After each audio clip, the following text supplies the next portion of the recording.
that's nice. He didn't flip me off today. I was positive Jordan was going to flip me off again. Not today. Jordan was playing nice with us around here. I'm hosting the Deeper Dive today, joined by Adam, and we're going to be breaking down a fairly small 4-game NBA slate. If you guys have any questions for us as we go along, throw them in the YouTube chat or at me in Discord. We'll be answering some of those questions, and we should be able to get to some of them with, once again, just 4 games to hit on and not too much injury news. But as you guys come in, I'm only going to ask you one favor. Like the video, subscribe to the YouTube channel. I guess it's technically 2, but it goes hand in hand. We're about to break down the 4-game NBA slate. We're sponsored by SoRare. Adam, what's happening today?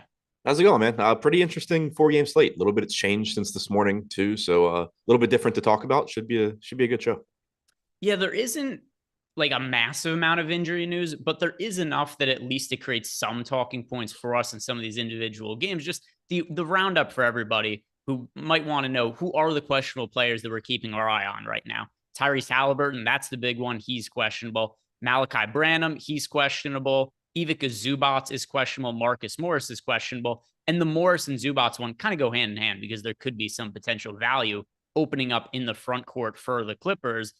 Any other just like general or overarching thoughts you have about the slate before we start to get into the games? Well, we did get some clarity on that San Antonio game, which pretty clearly is the most appealing fantasy game on the slate, I think, the Pacers and Spurs. But this morning you had Q tags on Branham, Keldon Johnson, and Trey Jones. 2 of those have been resolved. Trey Jones is available. Keldon Johnson is not. Branham's still questionable. So that has sort of answered one of the big questions that we had from this morning. Like you said, that was replaced with Zubac and Morris being questionable. But that news matters, but I don't think it matters quite as much as the Spurs news. So it is kind of nice to have that at least somewhat resolved. So let's start by talking about a spot that is no news. The Toronto Raptors on the road against your favorite team, Adam, the Washington Wizards. And we'll start by talking about the Toronto Raptors. And the biggest question I have about this team is, what do you make of the minutes for Jakob Poeltl? Because it's a good matchup for him on paper. The total for this game is actually the lowest on the slate. But even that aside, the Wizards have generally been a pretty good matchup to go up against. But Poeltl's minutes have been a little bit lower than I was expecting in recent games because we first saw him break into the starting lineup with the Raptors. He played 37 minutes. He followed that up by playing 31 minutes, putting up 21 and 18. So Poeltl seems like a massive boom-bust type play in large field tournaments, more so on DraftKings and FanDuel. FanDuel is $8,400, where it's just kind of a difficult price point to pay up for. But $6,200 on DraftKings is something that has a lot of upside. But what's your expectation for his minutes? Yeah, I think expecting like 26 to 28 minutes makes sense. You're certainly going to get some games where he plays more. We had seen games recently where he was playing into the low 30s, or at least would have had, the game been competitive down to the wire. But then you're also going to get rotations like last game where he didn't play at all in the fourth quarter. They closed with Gary Trent instead of Poeltl alongside the other starters. And I think you're going to see that a decent amount of the time as well. So expecting somewhere, around 28 minutes, I think makes sense. It makes him look like a pretty good play because the ceiling is there, but it keeps him from being safe because if you do only get 25, 26 minutes as a $6,200 center, you're probably going to, sort of wish you had gone elsewhere. His ownership's come down a bit since this morning. My exposure to him has come down since this morning. I was kind of jamming him into like a third of my lineups this morning. Now, if the slate started right now, I would have basically none on DraftKings. I think part of that is just a function of other stuff opening up from San Antonio with Keldon Johnson being out. But it makes him look like an interesting tournament play because the ceiling is there. Like if you guaranteed me 32 minutes from Jakob Poeltl, I would certainly be playing quite a bit. You certainly can't, expect that on average, but it is in the range of outcomes. Yeah, and like I said, we've now seen him make a handful of starts for the Raptors, and even in a regulation game, we have seen him play as much as 37 minutes. It just hasn't been there as much for him in the last few games where it was 27 minutes, 26 minutes. And what's weird, too, is the games he played more minutes were games he got into some sort of foul trouble in, and they still just kind of let him play through, and Nick Nurse generally runs his guys into the ground, but he's seemingly been just a bit more cautious about Poeltl. But like I said, DraftKings specific, I wouldn't consider him at FanDuel where he's north of an 8,000 price tag over there. But there is no other injury news on this team. It's a team that has not been healthy all that much over the course of the season. Will Barton is added to the mix. I know he was terrible with the Wizards. Is he somebody you think is going to enter the rotation and potentially disrupt anybody from Toronto? I don't think so. For one, like you said, he's been one of the worst players in basketball this year when given the opportunity. Last game, he made his Toronto debut. He played 4 minutes in the first half, didn't play at all in the second half. If he cuts into the rotation, I would expect that it's like eating into some combination of like Thad Young, Chris Boucher, something like that. But really, I don't think he's going to actually be a part of this rotation, but I would be really surprised if he becomes a part of the rotation to the point that it matters for DFS right now. Yeah, fair enough. The one thing that you get maybe potentially concerned about is like, does he siphon some minutes away from like an OG Anunoby or Gary Trent or anything like that? But I tend to agree with you. It'd be more off the end of the bench guys who are not considering anyway. But then we talk about the core guys for Toronto: Pascal Siakam, Fred VanVleet, Scotty Barnes, OG Anunoby. Anunoby's been absolute dog shit as of late. He had a game the other day where, let me pull up his usage. He had one game the other day where I think he took one shot he had back-to-back games with a sub 10% usage rate. The Detroit Pistons game, he played 39 minutes with a 9.8% usage rate. Game against Cleveland, 9.9% usage rate. One of those games, he went like an entire half with only one shot. So I don't know what the issue has been with him, but Siakam, VanVleet, Barnes, Anunoby, these are generally the core guys that we see from Toronto. Are any of them priorities above the others for this slate? I don't really think so. I think they all look pretty similar to each other. They're all pulling, some ownership. Every starter is projected between 7 and 12% ownership on DraftKings. For me personally, I'm not really getting to any of it. The most I have is OG Anunoby around 10% on DraftKings, just because he's 5,700 shooting guard, small forward. So pretty much in line with the field there. But I'm not getting to much of the rest. I think that the ownership is pretty much correct on them. They are perfectly reasonable plays where they're not that popular for a 4-game slate. They are a way to offset some ownership in your lineup, but I'm also just getting elsewhere for some contrarian plays. So not that appealing of a team to me right now. And the other thing too is there's never really anything to see off the bench for this team because the starters play such big minutes. Like how do you go after like a Chris Boucher or a Precious Achiuwa when it's hard to expect these guys to play even north of 15 minutes reliably because the starters are all playing like 36, 37, 38 minutes. So am I missing anything, or are the bench guys here just not appealing? No, I think the bench guys are pretty much impossible to get to. Like, if you want to just hope you get the random Chris Boucher game, I guess that's fine, but it's not a route that I'm taking. So let's go and talk about the Washington Wizards on the other side of this game. And a couple of pieces of news here. Number one, Kristaps Porzingis, who was out last game. He's going to be back. He's not on the injury report for tonight, but Monty Morris remains out for the Wizards. So let's start by talking about the backcourt. With Monty Morris out, who is this creating extra opportunity for? And is it anybody you want to be attacking in DFS?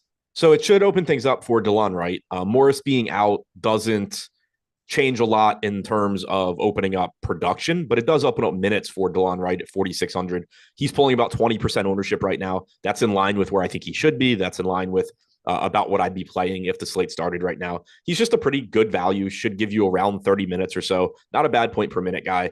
Then you get to the other, you have the quote unquote big three from Washington: Beal, Porzingis, Kuzma.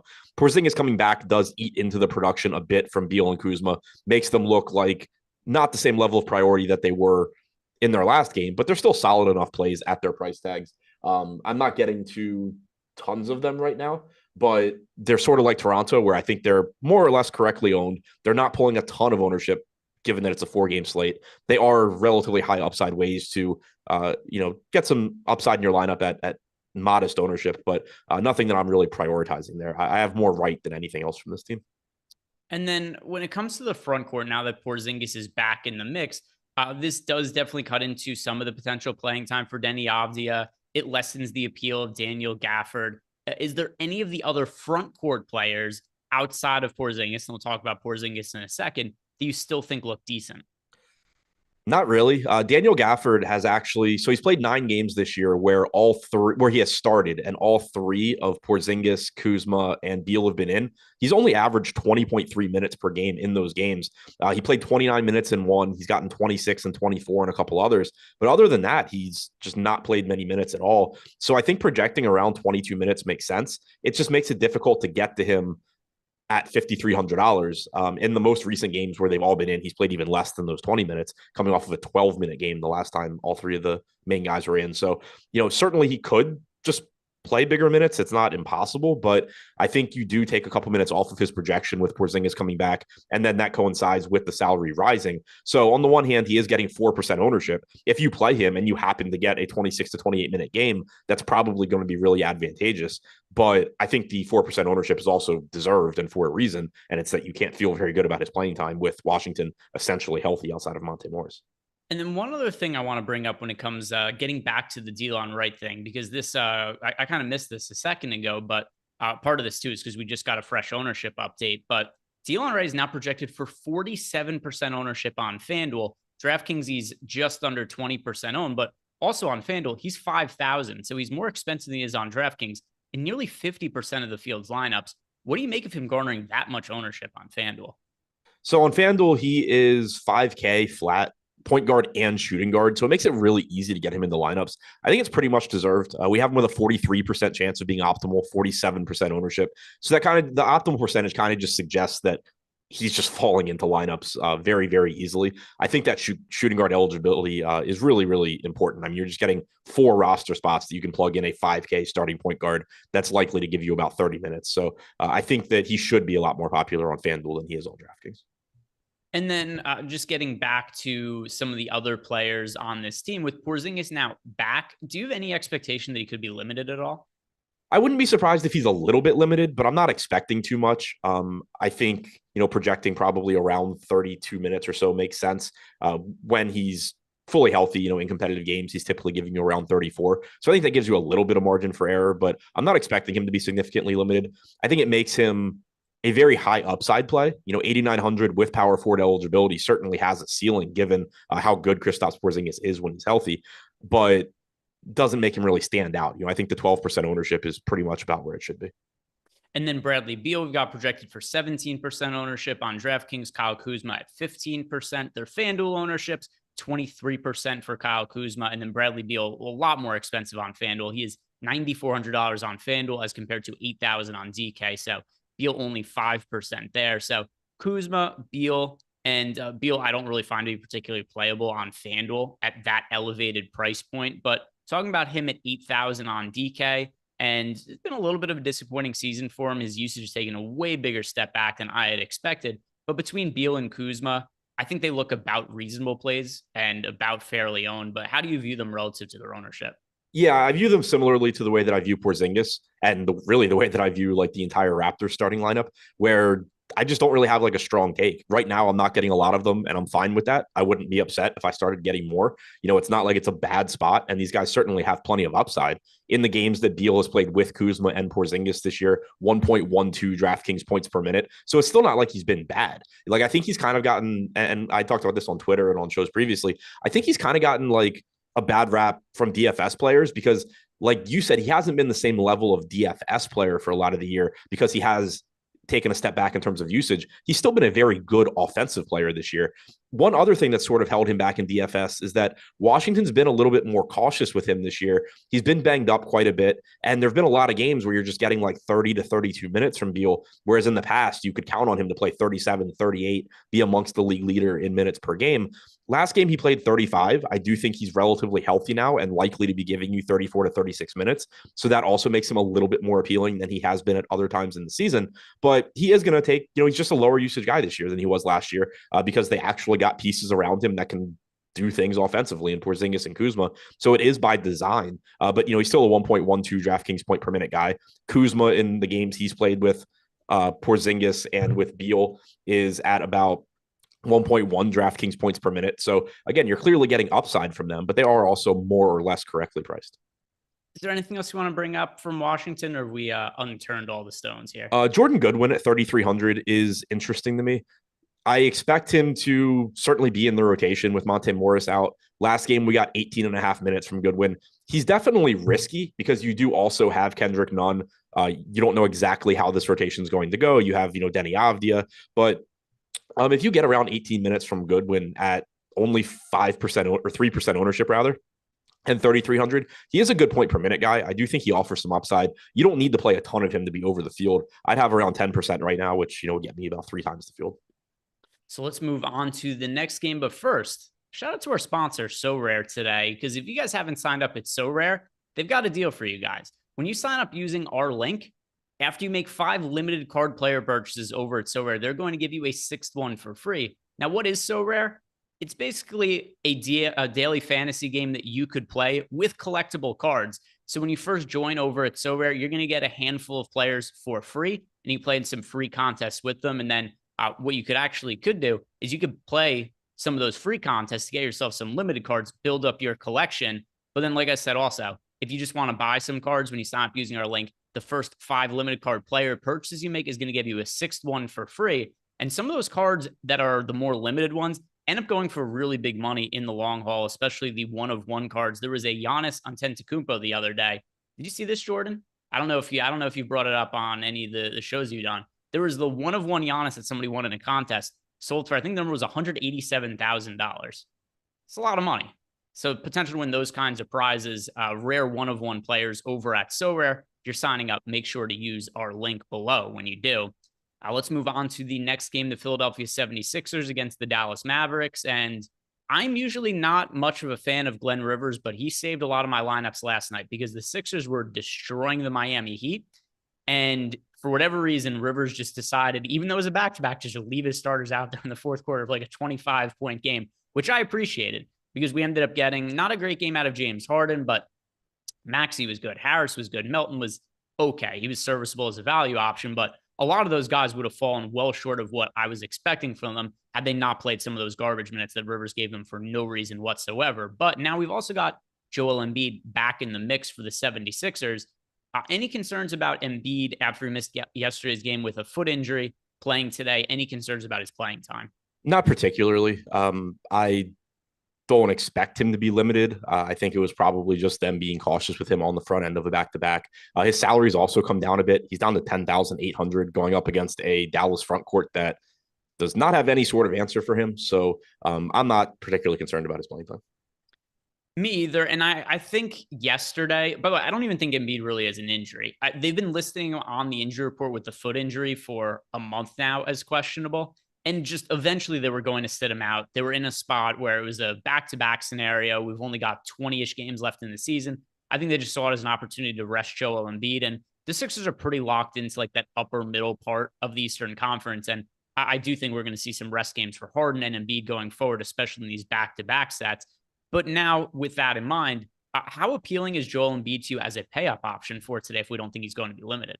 Extremely. If the slate started right now, I would have more exposure to Joel Embiid on DraftKings than any other player, which is pretty crazy because normally, my highest owned guys are cheaper, value guys that don't have a lot of competition. But Embiid just really stands out at a price tag that is a lot less expensive than Luka and a projection that is very similar.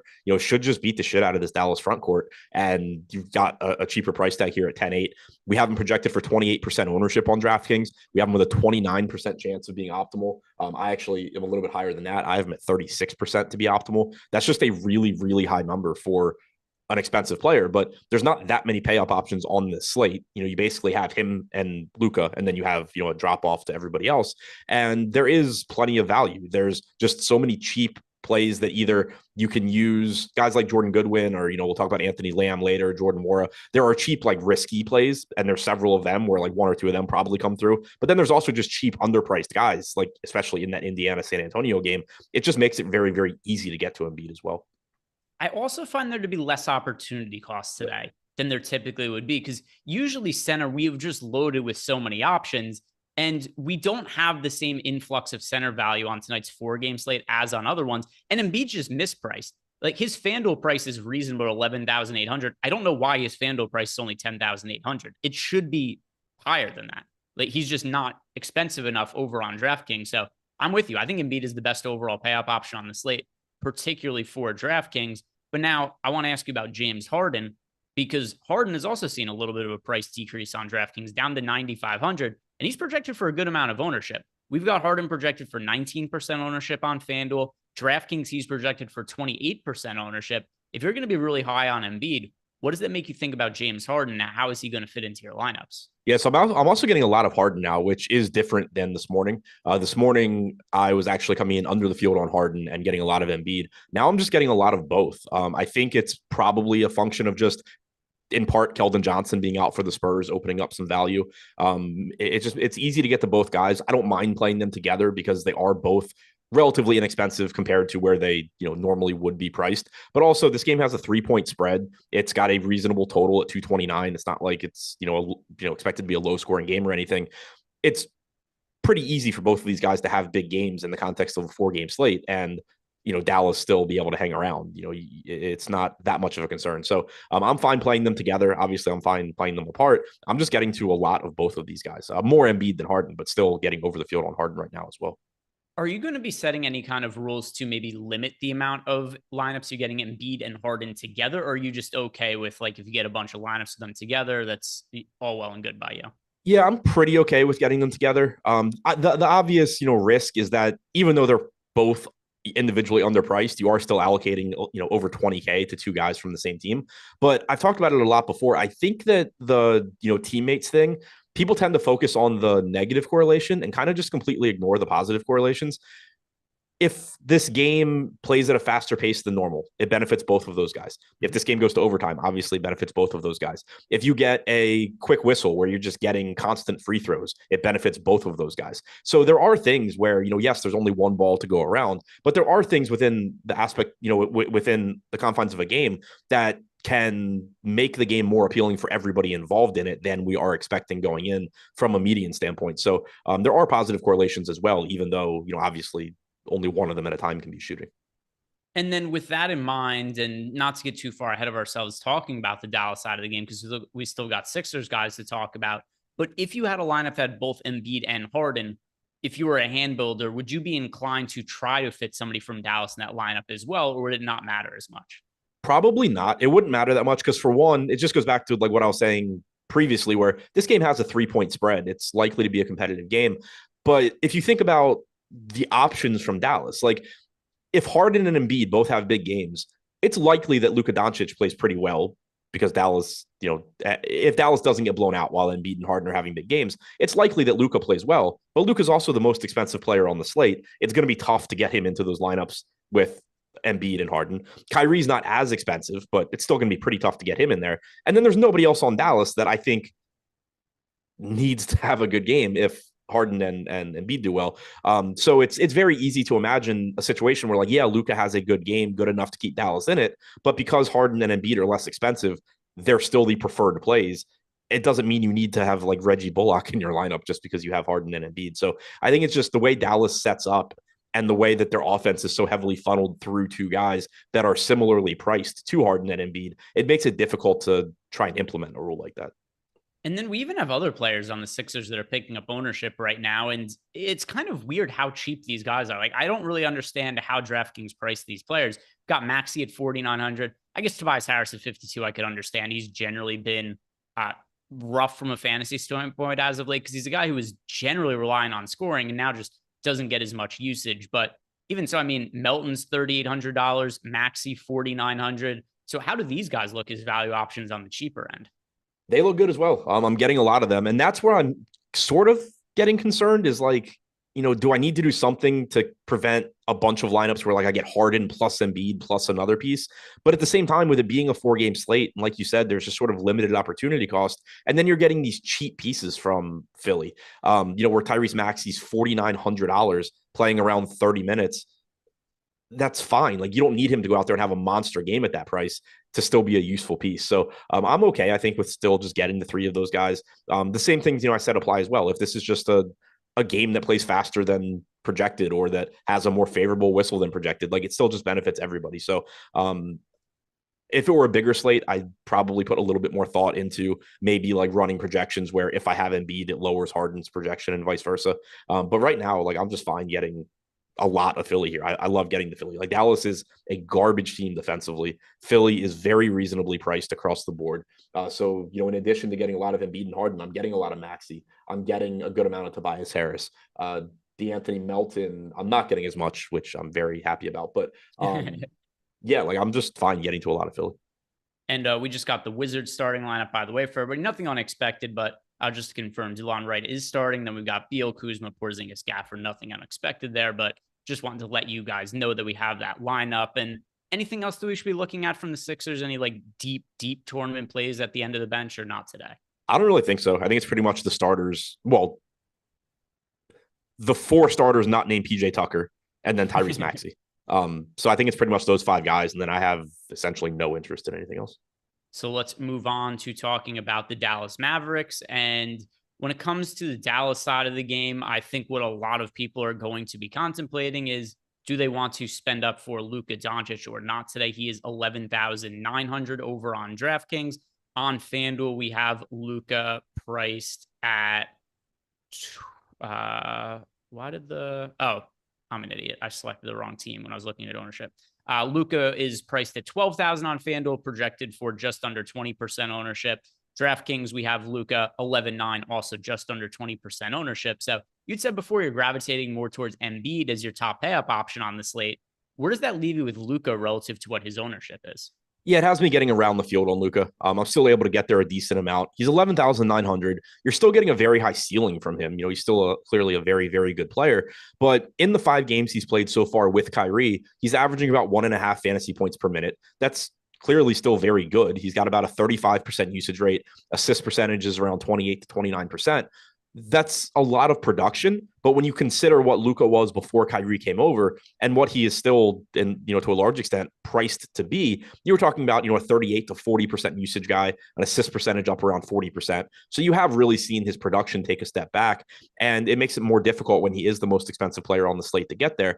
It would be one thing if you were priced about the same as Embiid. I said earlier, I think they project very similarly, but you're paying an $1,100 premium to get to Luka, and it's not like he's going unowned or anything like that. So I think he's going a little bit under-owned at 17 to 18%, but nothing crazy. I think that Embiid and Harden are actually going a little bit more under-owned, even though they're more popular than Luka. So that's why I'm sort of prioritizing getting to them and then just getting around the field on Luka. And then what are you going to be doing with Kyrie today? Because off the top of my head, in games that Kyrie and Luka have played together, I don't really think I've played Kyrie at all this year. It's just so hard to think that he's somebody who's going to be able to keep up the same kind of production with alongside Luka as he was when he was, on the Nets, particularly with Kevin Durant out. But if you look at some of the usage rates for Kyrie, it really does echo that, because we have not seen a usage rate over 30% for Kyrie in a single game that he's played with the Dallas Mavericks. Now, he's had some games where he's been really efficient. So he still had some decent fantasy performances here and there, like the game against Minnesota. He played 40 minutes, scored 36 real life points in that game. But he seems to be really relying on a kind of unsustainable amount of production or efficiency, I should say, to have a ceiling game, because the usage just isn't there for him in the same way playing alongside Luka. And that's really capped how I've gotten to him in DFS. But how do you approach him playing with Luka? Yeah, it's kind of like a similar, cheaper version of Luka in that he still gets plenty of opportunities. He's got a 26.5% usage rate, 28% assist percentage in his 5 games with Luka, but that's not quite what you're used to from Kyrie. The efficiency, I think, is real. I mean, this is an impossible team to defend when both of these guys are on the floor. So I do think you're going to continue to see, a good efficiency from him. And as a result, he has averaged 1.25 DraftKings points per minute. So I think he's a good play, but I think he's kind of just in that same bucket, different price points, but same bucket as guys like, the Toronto guys, Bradley Beal, Porzingis, where I just don't feel strongly one way or the other. He's getting 11% ownership. That's fine. I'm not getting much of him right now because I'm getting so much Harden. I'm getting so much Embiid. At that price point, I think that Irving is basically correctly owned, but Harden is under owned. So I'm just getting to more Harden. He's been a 1.36 DraftKings point per minute guy with Embiid this year, whereas Kyrie so far is at 1.25. If you knock some of that ownership off of Irving and give it to Harden, then yeah, I would start to reconsider and probably give up a little bit in the way of projection to get to more Kyrie. But as it is right now, I'm preferring Harden just because I think he's actually the one going under owned, even though he is more popular. Yeah, and that definitely totally makes sense. Also, when you look at this game, playing against Dallas is a much easier match than playing against Philly. Philly is a much more stringent defense. Now, talking about the other players on this team outside of Luka and Kyrie, there's only one ball. There's only so many shots other guys on the team could take. But is anybody else standing out to you from Dallas? No, not at all. A lot of the guys they're giving minutes to are just really poor point per minute guys. The only other good point per minute guy is Christian Wood, who is, played 18 minutes off the bench last game. I do actually think I'll get to a decent amount of Maxi Kleber. I don't feel great about that, but he is 3,300. He played 23.5 minutes last game. He's a very, very, very important piece for this team going forward. So I do think you're going to continue to see really probably increasing playing time from him. They need him defensively. They have not a lot defensively. He's one of the guys that can actually give them, some rim protection, some solid, a solid defensive presence. So at 3,300, I do like getting to some Kleber. He's one of the guys, I was sort of alluding to earlier when I talked about how easy I was finding it to get to Embiid, to get to Harden. It's not that I'm super confident Maxi Kleber has a good game, but there's just so many of these guys like Kleber, like Wara, like Lamb, like Goodwin, where odds are one or two of them do come out, have a good game, and put you in a position that you can make some very good, kind of stars and scrubby lineups. So right now, Kleba only pulling 4%, 5% ownership. To me, that's a little bit too low. I like getting to him as a value piece. And how many minutes are you going to expect from him? Because he was playing a whole bunch before he got hurt. Actually, the last game he played before getting injured, 31 and a half minutes out of Maxi Kleba, but then we didn't see him play for nearly 3 months. So he comes back, he plays 24 minutes. What do you think is the ceiling for his playing time? Ceiling probably, I don't know, 26 to 28. Like, I don't know. I assume they're not just going to like start throwing him in there for 30 plus this quickly. I think 25 is a very fair projection. And, while he's not a good point per minute guy, 25 minutes at 3,300, given what it opens up for you on the slate, is enough for me to want to get there, especially when he's not pulling any ownership. And then we also, to tag what you're saying, we get a lot of these kind of slates too, where it's a 4-game slate. There's some value. It's not like we've crazy, insane points per dollar guys who are like 3,500 or 3,200 or anything like that. But sometimes if you get a Maxi Kleba who goes out and scores even like 20 fantasy points at his price, that could be really valuable on a 4-game slate with a lot of star power. Because if Luka goes out and scores 75 fantasy points, if Embiid scores 70, you just need some of those cheap guys. And that's where the minutes of Maxi, I think, are probably more important than even whatever it is you'd be projecting him for.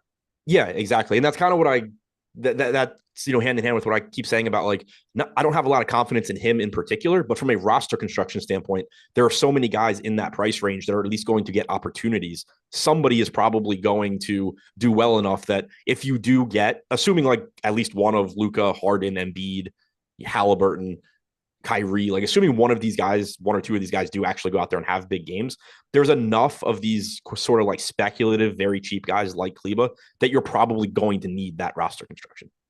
Yeah, no, I think that definitely totally makes sense. But overall, I mean, Dallas is probably one of the weaker teams on the slate to target.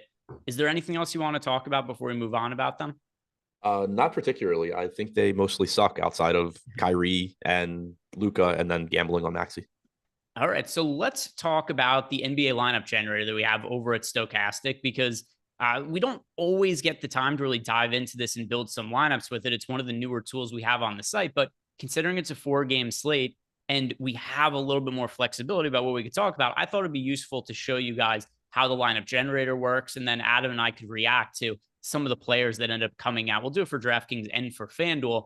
And we'll look at what some of the player pools look like based on our projections over at stokastic.com. And this is a very cheap tool to use as well, guys. If you're somebody who's been wanting to get access to our data, but maybe who's out of your price range, you're just a newer DFS player, and you don't need as much in-depth data like a boom bust tool or ownership projections, we get a lot of this stuff is done for you. If you look on the screen right now, if you sign up for the first time using the promo code that we have below, you just click on the link and it's already filled in for you. It's less than $5 the first time you sign up for, and it is going to build a handful of lineups that we are projecting to be plus EV for you, and it's only going to take a few seconds. We'll show you how right here. So let's start with DraftKings. Click on the DraftKings main there, Jordan. Do tournament. Eventually, we're going to have cash game lineups. Right now, just tournaments. Adam, with it being a smaller 4-game slate, do you want to try to build more contrarian lineups, chalky lineups, balanced lineups? Which way do you want to go with this? Go balance. See how those look. Okay. Let's look at the balanced lineups, and we'll skip. No locks today. And so as you guys see, when the lineups are generated, you're going to get a bunch of different things showing up for you. The salary of the lineups, the projected fantasy points, the projected ownership. And then at the end, after we have some lineups that are in there, it's going to show you what your total exposure is. Also from this page, you could look at some of the lineups and you could swap out any individual players that you may not like. So for example, Draymond Green. A lot of people hate Draymond Green for reasons here. There's someone would be like, fuck Draymond Green, I'm not playing him today. Well, if you wanted to, you could swap him out and you could click on that. And instead you could swap him to any other player. And we'll be showing here also got our player projections or ownership projections and who could potentially fit into those lineups. So just click on somebody else random here for now, Jordan. All right. So now after you've built out some lineups, you go scroll down, you could save, discard. So save a few, discard a few, Jordan, just so people could see how this works. And then at the end, once you get to 20 lineups, also right from here, you can export them right into DraftKings or to FanDuel. And it's just going to go right into your lineups page over on DraftKings. You can enter contests with it. And then you see when you get to the final page, it's going to show you what your total aggregate ownership is of these players. So something that stands out to me the most about the lineups that we've built here is that we're actually getting a lot of Miles Turner, a lot of Charles Bassey. So as a result, not as much of Joel Embiid. Instead, our primary pay-up options, these lineups end up being Luka Doncic, ended up being James Harden. We got some of Tobias Harris. If you scroll down, there's Draymond Green. Anything that really stands out to you about the ownership of the players when we built out these lineups, Adam? No, it looks pretty good. Getting to a lot of the Pacers, getting a lot of the Spurs. I think that makes sense. Luka, Harden, obviously great. We're not getting much Embiid, which, clearly I personally am not on the same page with, but also, if you're replacing that with getting to a lot of Luka, that's fine. I'm not going to say that's like a huge mistake or anything. So, the Miles Turner, Jalen Smith piece is kind of interesting. I would just be curious, like how many of the lineups have both, because I think that's doable, but it's not my favorite thing to do. But no, like the players that are showing up, they're all guys that are relatively good plays. There's nothing where I'm just like, how the hell are you playing that guy? So let's go and bring up the FanDuel ones. And once again, guys, you guys signing up for this, you get it for less than $5 if you use the link that we have below. If you're signing up for one of our packages for the first time, we'll do it for FanDuel as well now. I'm going to be curious, and we'll do the balanced as well. I just kind of want to compare some of the different players that pop up in lineups relative to DraftKings. And I think that'll be a pretty good overview of which players we're projecting differently across DraftKings and FanDuel in these sets of lineups. So same deal, Jordan, just save a few, discard a few, and then we will look at where the ownership ended up coming out in these lineups. So, apparently a lot of Jeremy Sochan over on FanDuel, which makes sense. He's 5,400. He's projected for a whole bunch of ownership, but also a player that I think should be rostered a lot over on FanDuel, particularly in the absence of Keldon Johnson. Delon Wright, we talked about him before and all the ownership that he's picking up on FanDuel. And you had said, Adam, you thought it was more or less justified.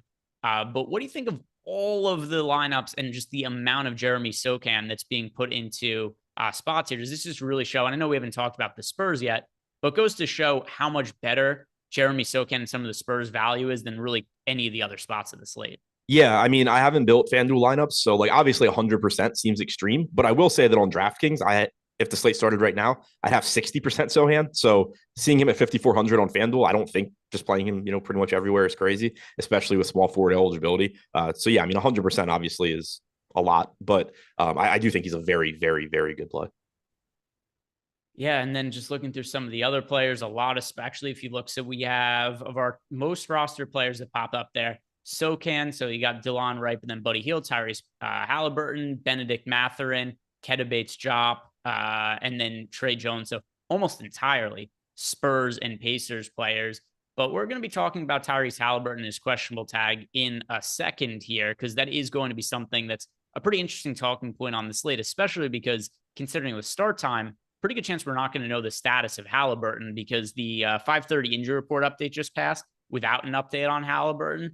And that will launch us right into talking about him, because you saw in some of the lineups we built, particularly on FanDuel, Halliburton was popping up. How are you going to approach him in tournaments, Adam, if we get to lock at 7 and he's still questionable?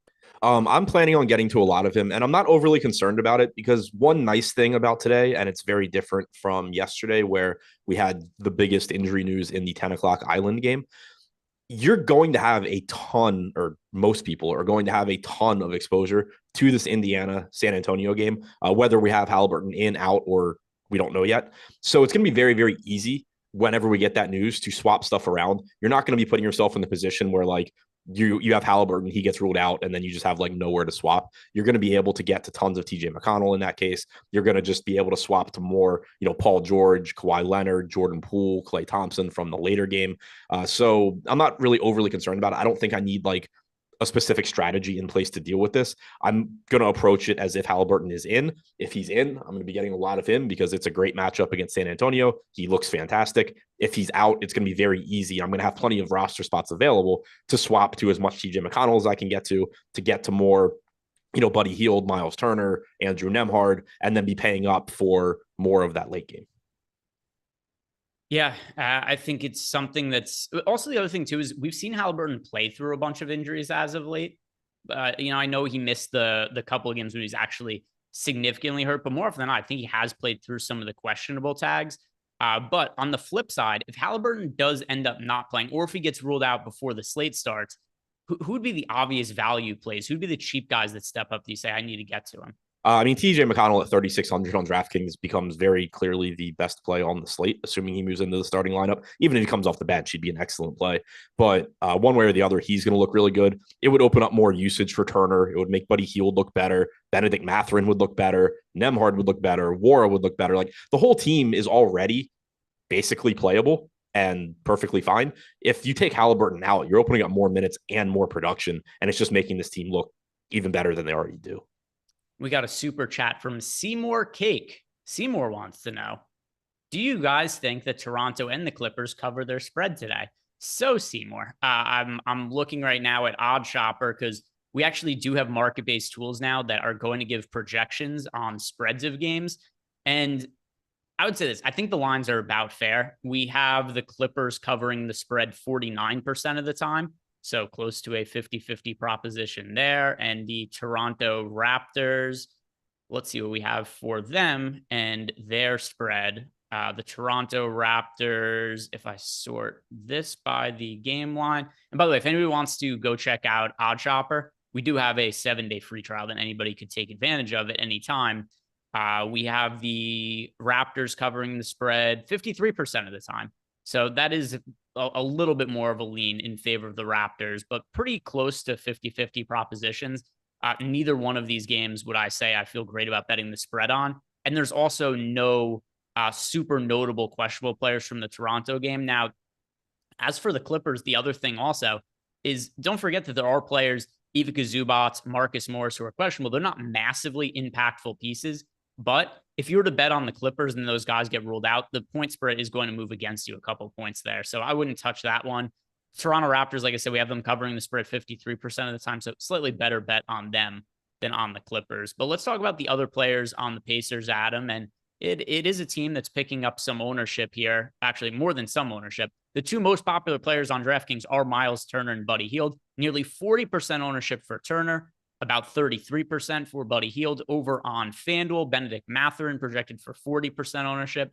But starting with Turner and Hield, what do you make of them as the two most popular players on DK?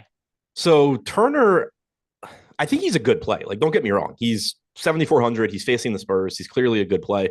I think the ownership is a little bit aggressive. We have him with a 33% chance of being optimal. I have him around 26%. So this is one spot where I am likely to be under the field in tournaments. I'm still playing him. If the slate started right now, I'd have around 15%. But getting under that 40% mark on Turner, it just makes it so I can get to more Joel Embiid. I can take on some more, popular players elsewhere, because one thing that, sort of doesn't get talked about when you think about ownership, everybody focuses on like what the ownership is of the players that you have.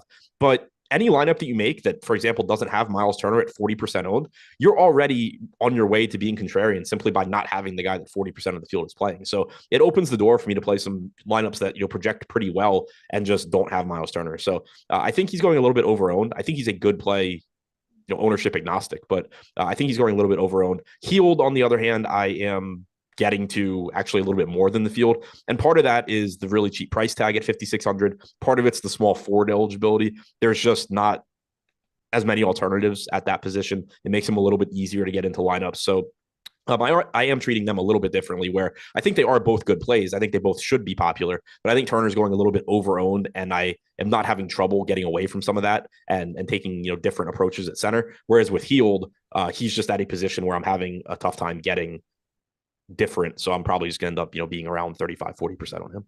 Yeah, Turner is massively popular. And if you're playing lineups like before, like Joel Embiid, obviously picking up some ownership as well, but still a good amount less than Miles Turner. So if you have a lineup that doesn't have Turner, it's at least different than, 40% of the field's lineups in there. But let's also walk through some of the other role players on this team where, Benedict Mathurin's super popular over on FanDuel. You mentioned Jordan Nwora being a value play you like.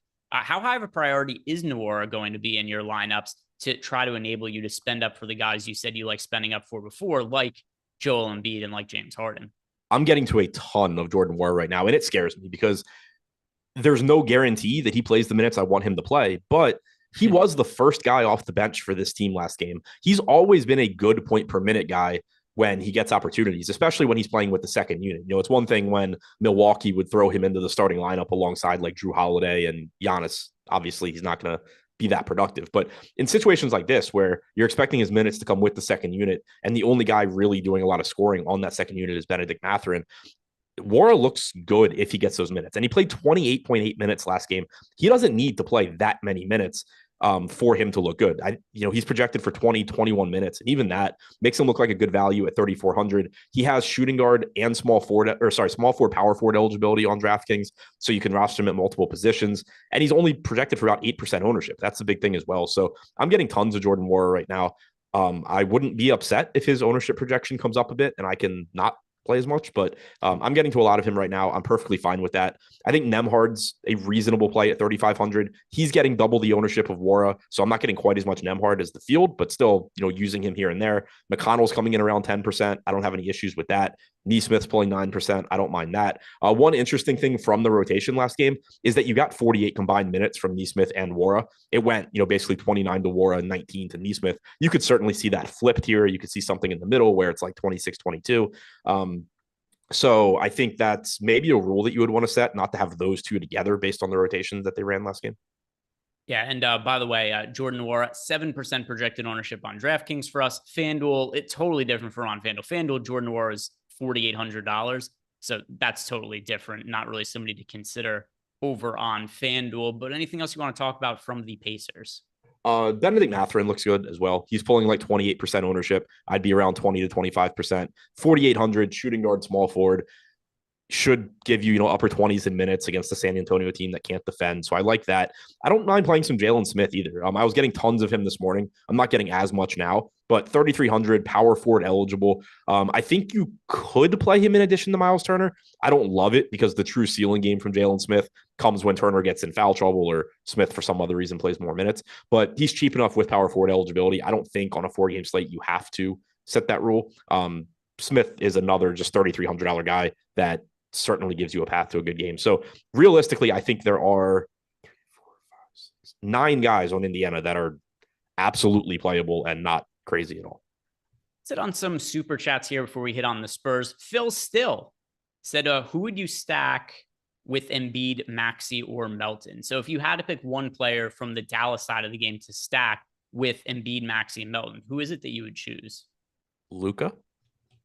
Yeah, and I think there's, considering that you have Maxey and Melton are both fairly cheap, I do think it would be possible to get Embiid and Luka into a lineup with Maxey Melton. Some of the other cheap plays we've talked about, like a Jordan Wara, to potentially open up some extra salary saving space. And then Ace of Spade asked his normal question for me. He wants to know who my favorite players are for DK tiers.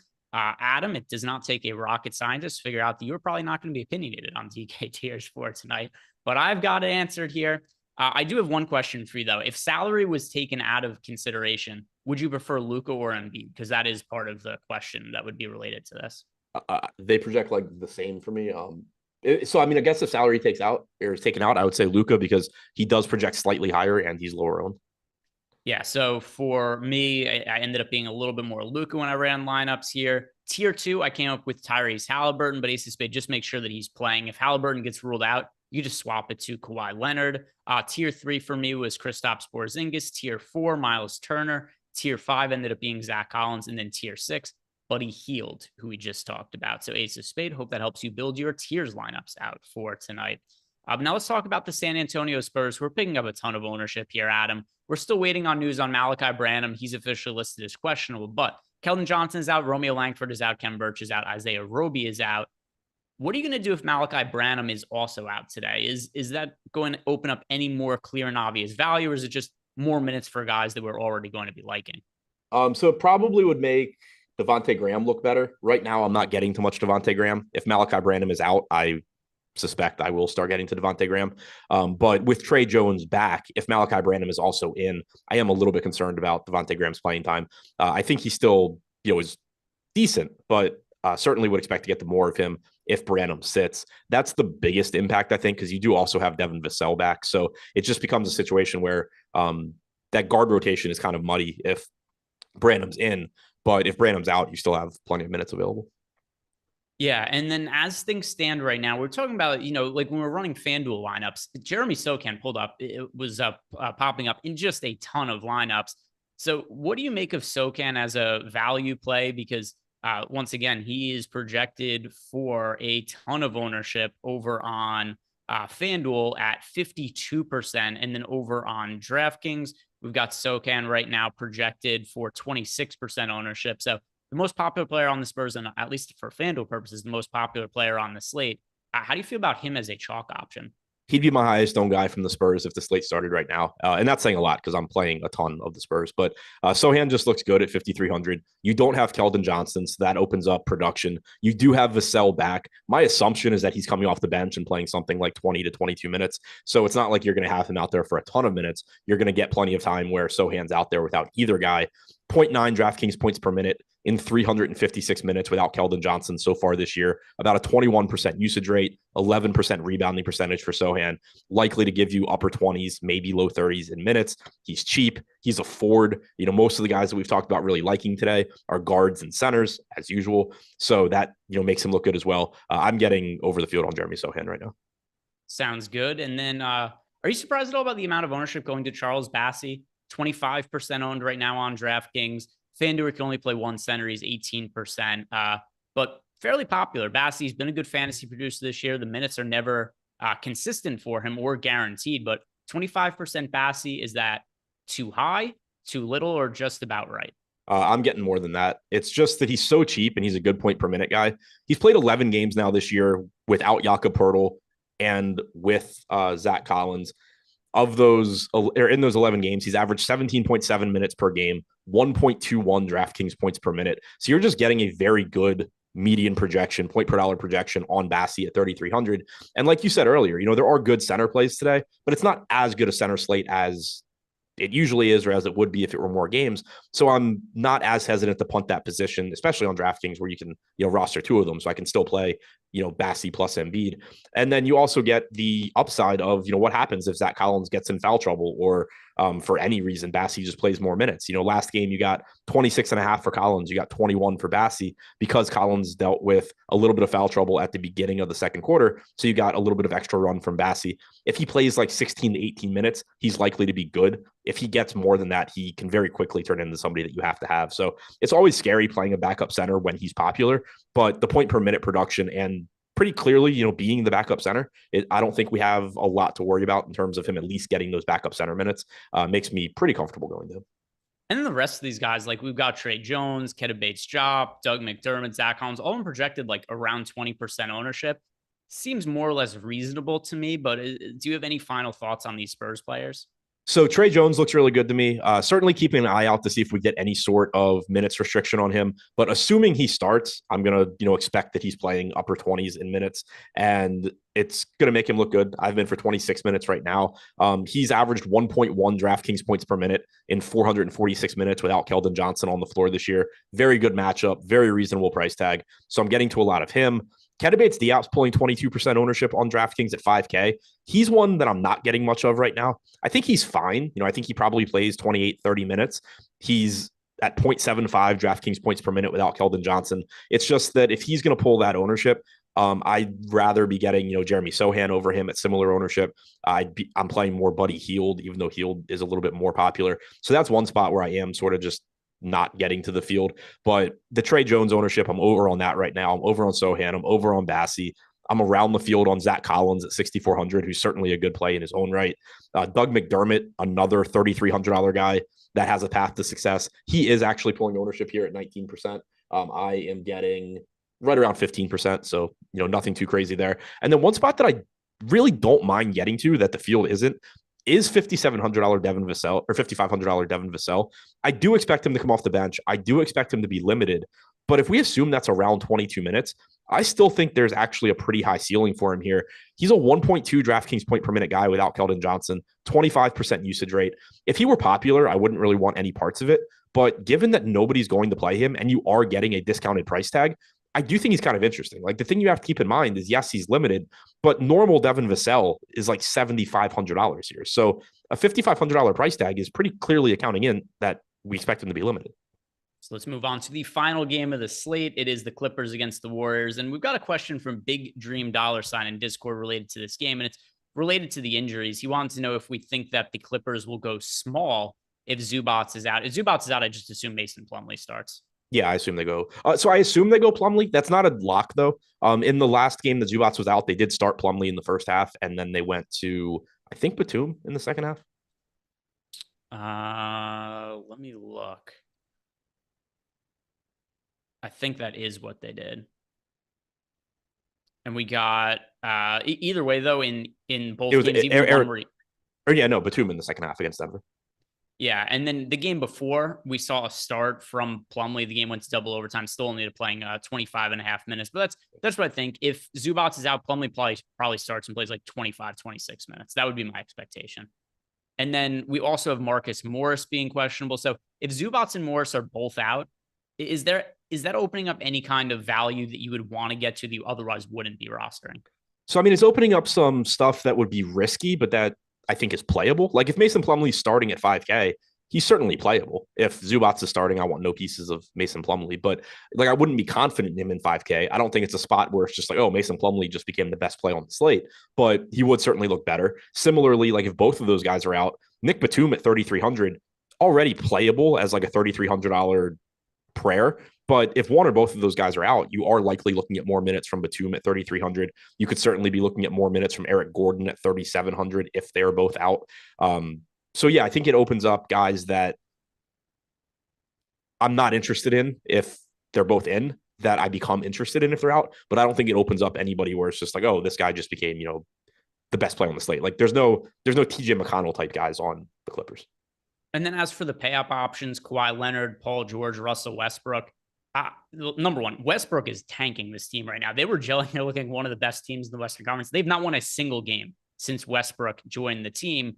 But the other thing too is just with some of the other pay up options we've talked about, Joel Embiid, James Harden, and Luka Doncic. I find it hard to prioritize Kawhi, Paul George. Do you see it any differently? No, I do think it's worth noting that Paul George played about 35 minutes in regulation last game.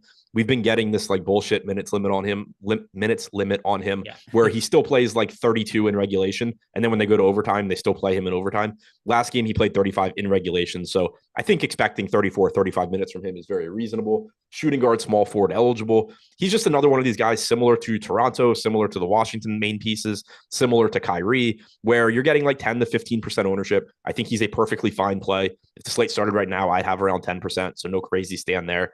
Kawhi in that same boat. I'm not getting to as much of him just because he is a little bit more expensive, but I wouldn't fault anybody for getting there. He's obviously a good play. Westbrook is fine. I kind of just view him as like a last guy in as well, in the sense that, if I have a lineup where I just need a 7K player, Westbrook is fine, but I'm not, making Westbrook one of the first guys that I look to get to. So then let's talk about the other side of the game and the Golden State Warriors. And no new injuries for this team. Obviously, Steph Curry's out, but that's been a known existing thing. Jordan Poole was initially on the injury report, but he's going to be good to go today. Is there anything that's standing out to you from the Warriors? This is not one of the real injury spots of the day. Yeah, this is another team where I think there's a lot of just playable guys, but nothing that really stands out. Dante DiVincenzo is getting the most ownership. He's somebody that I was getting a ton of this morning, but I'm not getting as much now. His ownership is pretty much where it was this morning, but we did just get a little bit more stuff, opening up with San Antonio. And so I'm getting to more of that than I was this morning. DiVincenzo's fine. Shooting guard, small forward, 5,600 should give you low to mid 30s. He's a good play. I'm just not getting as much of him as the field. Draymond, Poole, Thompson, all pulling double-digit ownership. So is Looney. So is Lamb. They're all just sort of like secondary plays to me, lineup filler, where I think they're good plays, but they're not priorities. They're not guys that I'm actively seeking out. They're all just pretty much reasonably priced. I did allude to it earlier. I think that if you get Tyrese Halliburton ruled out late, like before his game, but after the other games start, I will be getting to more of Poole, Thompson, George, Kawhi, just because I will have that Tyrese Halliburton salary available. And these guys do project well. I just prefer getting, to Halliburton. So I'm getting to him first. And then one other thing I want to point out about the Warriors before we move on, Jordan Poole is only $7,600 on FanDuel. He's one of the better plays, in my opinion, on the entire FanDuel slate. Hard to avoid him at 7,600. But anything you want to add here, Adam, before we hand it over to the LBL guys? No, that's about it.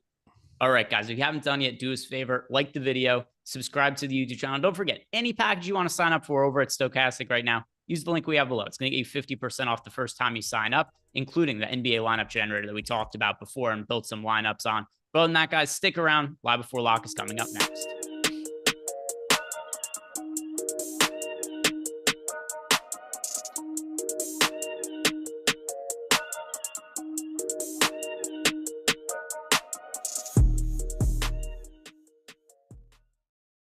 Yo, it's that time of week again where we are inducting you fine people into the Stokastic Hall of Fame, doing all the bragging for you so you don't have to do it yourself, to all these thousands of people watching right now. And of course, giving out free months of Stokastic Plus Platinum, every single sport for the entire month, $120 value right here on the Hall of Fame. And all you got to do to get involved, download the avatar at stokastic.com/avatar. And if you're EMAC, download the new one on Yahoo, man. Come on now. And use it wherever you play. DraftKings, FanDuel, Yahoo, No House Advantage, Prize Picks. Doesn't matter where it is. Use it. And when you win, finish top 3 in a field of 5,000 or more, or just have a big hit and you want to show it off, tweet your wins at StokasticHOF. Get your free month of Stokastic Plus Platinum and get into the Hall of Fame. We kick it off this week with Avi. Man, Avi's had a couple nice wins recently. Honest Avi with $10,000. A very simple thanks, fellas, to Stokastic Hall of Fame. Huge win, man. Congratulations in that one. And actually, matter of fact, that was, one entry. One entry. Okay. Love it. Third out of 30,000 people for Avi.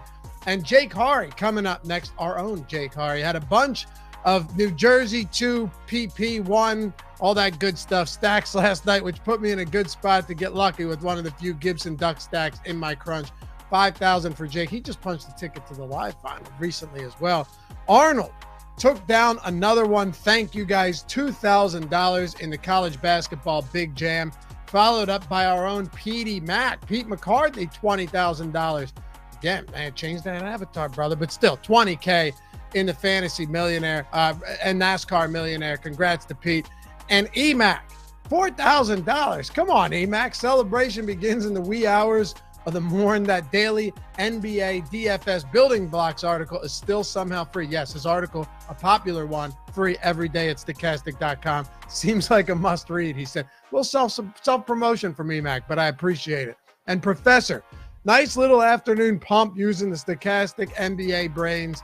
Huge, $1,000, second place in the NBA shot, followed up by Rod Dog would make a lot more sense there. Second time in the Hall of Fame. Thanks, Stokastic. $690 win. And Arnold back in the same day on this one. I had a good weekend. Thank you guys. 200, 532, 100. Some big wins for Arnold coming in twice. And Laura Cope, I don't always play PGA DFS, but when I do, I am in a twosome with Stokastic, and this is how I approach the green. Thanks. $100 win. First place in the dime. Not easy to win that one. A lot of entries. Philip Still, thank you guys for the great content. Not a big hit, but 17 in the 617 isn't bad. Thanks, Lafayette and Josh, for the insight. You're damn right, man. Congratulations. And Mitchell W. King. Always enjoyable and informative information to listen to Eric and Greg on Live Before Lock. First place in the quarter jukebox. And you guys know, doesn't matter if it's a nickel, a quarter, a dime, as long as you finish top 3 in a field of 5,000 or more, you're getting up here and you're getting the free month of Stokastic Plus Platinum. John Harbison, we want to give a big shout out to the whole family at Stokastic Hall of Fame. You guys are running the show and bringing folks along with you. Third place in the high five, $500. And finally, Michael Diaz, double OT, and a field goal made from Kawhi or Fox knocked me out of first. Late swapping to 7% Isaiah Joe made the difference. Thanks for the content. 150, third place in the mini max. Remember, stokastic.com/avatar. Download it. Use it anywhere. Tweet your wins at StokasticHOF, and we'll see you back here next week.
too, Jordan.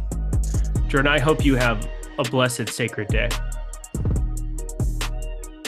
Maybe. No response? No response. Rude, Jordan. I mean, just diva. What's going on, everybody? Welcome to the So Rare Show. Yes, well, no, it's NBA Live Before Lock, presented by So Rare. That's what I was going for. I'm Eric Lindquist, dusting off the cobwebs on the old hosting. I do this a lot for the NFL streets, MLB streets. This is the first one in a long time I've hosted in the NBA streets. So hit that like button, subscribe button, notification bell. I need encouragement. I'm needy like that, but somebody who doesn't need that is Neil. That's Neil Orfield, my dude over here, sitting side saddle. A little bit different than sitting, luge lessons that Greg got me into the Olympics with. But how you doing, my dude? I'm doing well. It's been too long since we've done a show. This is our first ever NBA show together. Eric was the second host I ever worked with at Stokastic. I started doing my Saturday shows with Greg, the NFL shows. And then shortly after that, you and I started doing those Monday Night Football shows, which were a ton of fun. Yeah, I'm happy to finally be doing a show with you again. It's been a while. Yeah, I got absolutely obliterated in Monday Night Showdown this year. Sometimes you just need to not update the Roto Tracker. I updated the Roto Tracker for tax purposes in the NFL streets. Yeah, you only update the Roto Tracker after a big win, Eric. That is the only time you ever do it. I was very, very diligent after my 30K hit back in September it was for MLB. I was just like, hey, yeah, let's get back in there. And then NFL happened. So that was enjoyable. But everybody, we're talking NBA. This is something that I usually think I'm good at. NFL. Oh, that was just an experience today. But enough about that. We've got some news waiting in the wings here. We're waiting on Tyrese Halliburton, some things on this 4-gamer. I think this is actually a pretty fun 4-game slate. We'll kind of dive into it, but anything you want to talk about, overarching themes, if you will, before we dive in? Yeah, I was interested. So my first look at this, my first thought was this isn't a great stars and scrubsy slate just because these scrubs are so bad. But I was listening to the last show and Adam made the point that it is kind of also interesting, though, that there's no chalk scrubs. There's nobody who projects extremely well, but there are a lot of guys who can spike an upside here. So it is sort of a fun slate just in that we're not really getting any crazy chalk, but we have a number of guys that you can kind of slide into your lineups and find some value. And of course, all of that goes out the window if we do get Tyrese Halliburton ruled out, because TJ McConnell will just be the lock of all locks at that point. But for now, we don't have any great value. I think the most interesting thing is what do we do with that? And actually, I want it to be interesting, but it's actually not, just because there are 2 late games. So we're probably going to have some swappability either way. Yeah, we're going to have some swappability because half the slate starts basically at that point in time. There's going to be studs that you pay for, but again, value that's going to show up. There's already value, I think, going to both sides of that one. I mean, we're seeing Miles Turner, Buddy Hield, Benedict Mathurin all pulling a ton of ownership, sub 7,500. So yeah, a lot of studs coming in from the early session for me. Going to be a little bit contrarian with a couple of pieces, but I'm excited to start going position by position. That's kind of what we do here on Live Before Locks. We kind of talk about, it feels like we had a million super chats the last couple times here when I've been in the analyst chair. We'll see how it goes hosting. Again, so good to see the familiar faces here talking through this slate. Let's rock. And again, at guard, James Harden pulling a lot of ownership coming off a day yesterday that was a little bit disappointing. I ended up on a ton of him, Tobias Harris, Tyrese Maxey. I thought that was pretty clear cut to do that, even against Miami. James Harden pulling the most ownership, though, at guard is a pretty interesting spot. I understand that Dallas this season, 23rd in adjusted defensive rating, and they shipped out Dorian Finney-Smith, who I think of as their best defender. So they're not a good defense by any means, but James Harden at the top end of guard, is he somebody you're going to be around the field at, or what are you planning to do with him? So so I don't know exactly where I'm going to be just yet. My guess is that yes, I'm going to be around the field. I mean, just looking at our boom bust tool, he's right around the field. We've got him projected for about 28% ownership, 25% chance of being optimal, 24% chance of booming. So he looks like a slight negative leverage play right now, but that's also because we don't have much value, and we could get some of this value opening up if Tyrese Halliburton is ruled out, in which case I think that optimal odds are going to go up a little bit for James Harden. So then he might become a positive value. Yeah, it's hard. I don't have any really strong takes on this. I don't think that James Harden, I think that's efficient ownership around 28%, feels about where James Harden should be. As I said, it's a little bit overowned in the boom bust tool, but then that's because we don't have much value, so it could flip pretty easily. No strong takes for him with James Harden. I think he's a fine play at 9,500. How do you feel about him? I think it completely depends on what time we get this Tyrese Halliburton news. So one of the more under talked about things I think on these shows is really just the timing of the news is more important than the news itself. Yep. Tyrese Halliburton, if we find out that he's playing after lock, I would want to play more of him than James Harden. In the event that we find out that Tyrese Halliburton's out before that game, I want to play more James Harden because that's kind of the clear-cut guy for me to get to at the top end. I think we'll also inherently get to more Luka Doncic at the very top of guard as a result of how much value you would get from the Pacers side if you got that news. But I think the slate is really just formed by what time that news breaks at, because as you said, TJ McConnell, lock of all locks, Benedict Mathurin, Buddy Hield would jump into the conversation for me as well from the Indiana side. I don't think Andrew Nembhard would be somebody to overlook either at 3,500. I know he's been brutal of late, but that would make sense. I would even go as far as to say Jordan Nwora at 3,400 would be a piece. We saw 29 minutes in that Dallas win. Pretty underrated piece of this slate, I think, at forward, and we'll get to that. But a lot of Pacers pieces that I would have a lot of interest in without Tyrese Halliburton. But as it stands right now, assuming that Halliburton's in, which is what I have currently projected, that's what we currently have here in our projections, I have more James Harden. So does that make sense? Yeah, that totally makes sense. Yeah, I agree with you. The timing of the news is extremely important. If we get the news that Tyrese Halliburton is in after the second game, of course, there's not much you can do with it after the second game of the lock, but I would probably give him a slight projection boost if we do get that news after the second game, just because at that point he's going to be really low owned. Even if it's after the first, I'll probably give him some boost because, as you said, we're still going to see a little bit lower ownership. And also if we get the news that he's out, I guess I don't know that it matters as much if he's out, because if he's out, you're just slamming TJ McConnell either way. Maybe it matters a little bit for some of the other pieces on Indiana that do get bumped. So it still will matter if Tyrese Halliburton is ruled out, depending on the timing. I might, our projections will give some of these players a boost, but probably not quite enough. So then, guys like Benedict Mathurin, I don't know, any other Indiana base I haven't thought about yet who I will give the bumps to, but people who get bumps with that news, I will give them even bigger bumps because I want them to be bigger priorities than just their raw projection at that point, because they will be under-owned with outside of TJ McConnell. TJ McConnell, I think he's probably going to get a pretty big bump either way, but those secondary, tertiary pieces that get the bumps, probably not going to, the field's probably not going to react quite as strongly.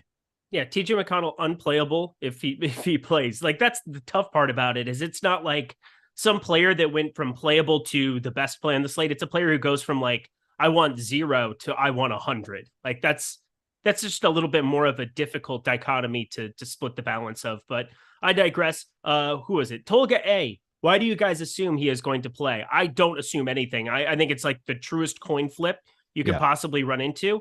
And sometimes I like to just pre-build some lineups in where I'm going to have that news reacting to, but it's a 4-game slate, and I'm not bypassing all of Toronto and Washington, Philly, Dallas, just so that I can jam everything there. Again, the timing of the news is going to be what matters the most to me. But let's talk the Spurs side. Actually, can I just jump in? Because I just want to give a second reaction to why we assume that. So the reason our projections assume that is because if we assume he's out, then our projections are going to give you 100% TJ McConnell. Correct.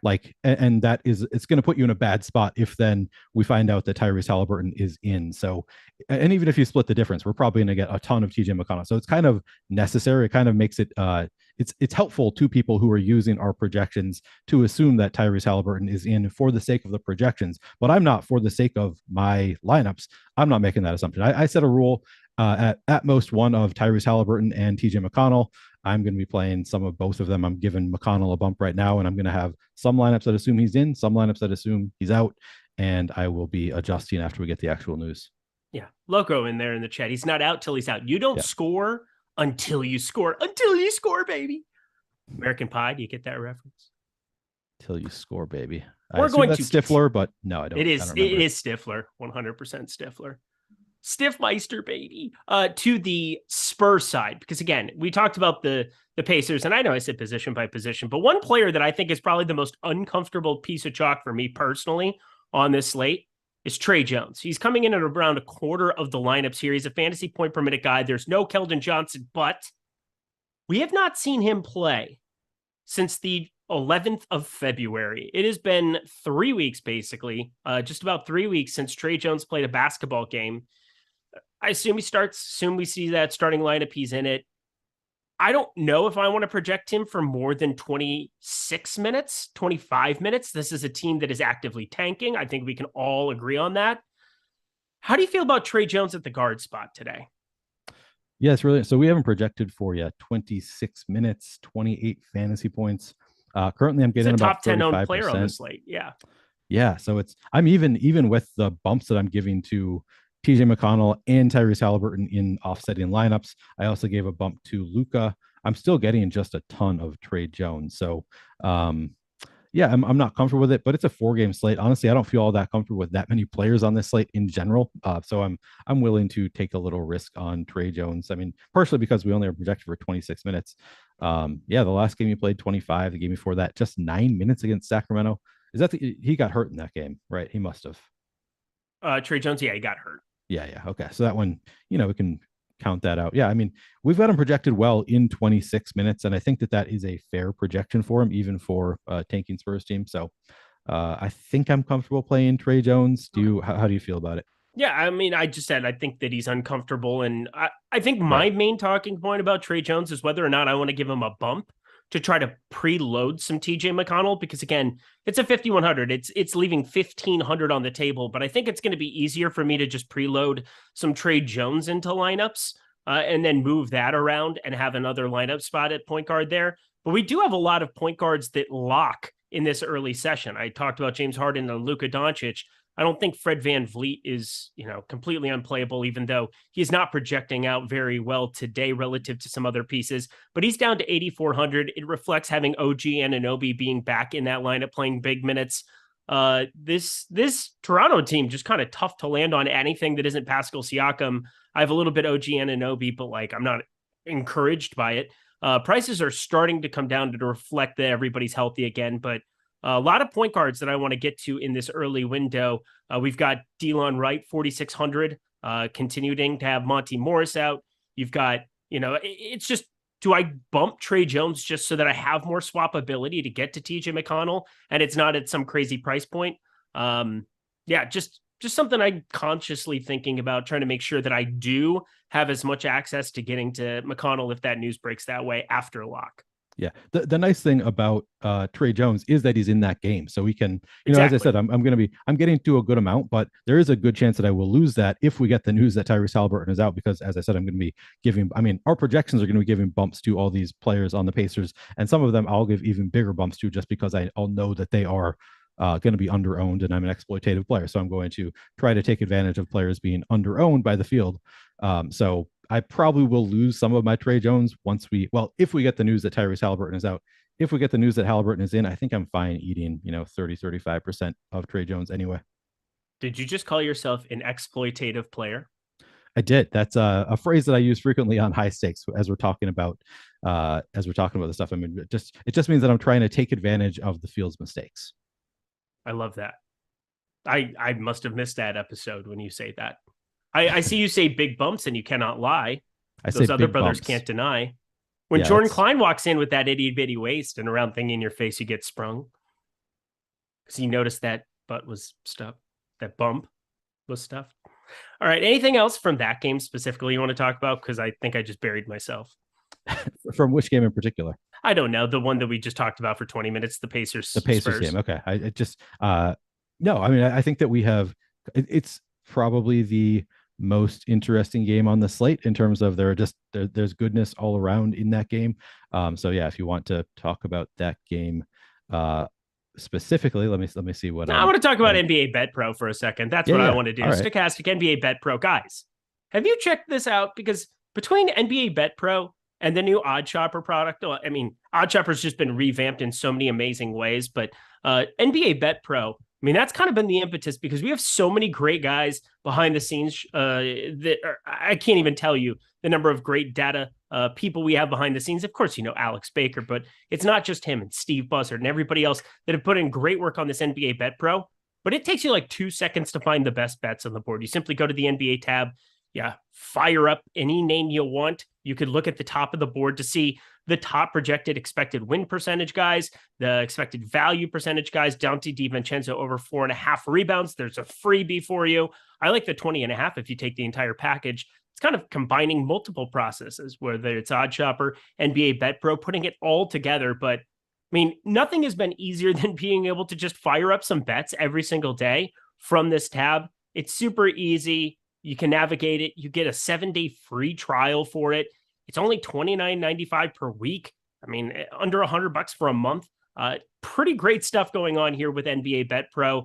I think the results kind of speak for themselves. So if you guys want to give that a try, sign up in the video description box below. Get yourself 7 free days to see everything that it's there. It has access to pretty much every single major book you could possibly ask for: DK, FanDuel, PointsBet, BetMGM, and then if you're out in California, if you're in some of these other non-legal betting states, you have Prize Picks. You have an advanced stats page to be able to find out exactly in 2 seconds what we're projecting certain players to have, what their minutes allotment is. I think that's probably the most underutilized part of this entire deal. So if you're somebody who likes to watch The Process in the morning with Josh Engelman, start incorporating the advanced stats page into your process as well. You can export all of that into an Excel, CSV, copy, paste it. Start getting familiar with these tools. If you're, whether it's DFS, sports betting, this tool can help you. Going to that advanced stats page on the far right side of your screen, Jordan Klein, all you have to do is like go to that far right bar. It's pretty great stuff. I'm telling you, check it out. I've been just dabbling over there constantly and putting bets together, whether it's Prize Picks at books. Take advantage of everything at NBA Bet Pro. I repeat, 7 free day trial. Free is the best price on anything. So check it out. I think you'll enjoy it. Check it out. Okay, cool. We go to other spots on this slate. Oh boy, Miles Turner is pulling a ton of ownership. Buddy Hield pulling a ton of ownership in that Pacer spot here too. Let's jump kind of the forwards, I suppose, overarching theme. Who are you getting to the most at the forward position on DraftKings? At the forward position, so I'm getting to 92% Jeremy Sokan. I don't know if I'm probably not going to hold at that level, but that is the most I'm getting of anybody, followed by Buddy Hield. I'm getting to 52%. So those would be my top 2. The only players I'm getting in more than half of my lineups currently. How about you? It's so hard to avoid getting to a lot of them. I mean, preloading, Pacers, Spurs, they're just really good plays. Like, I don't think there's anything you can really say against it.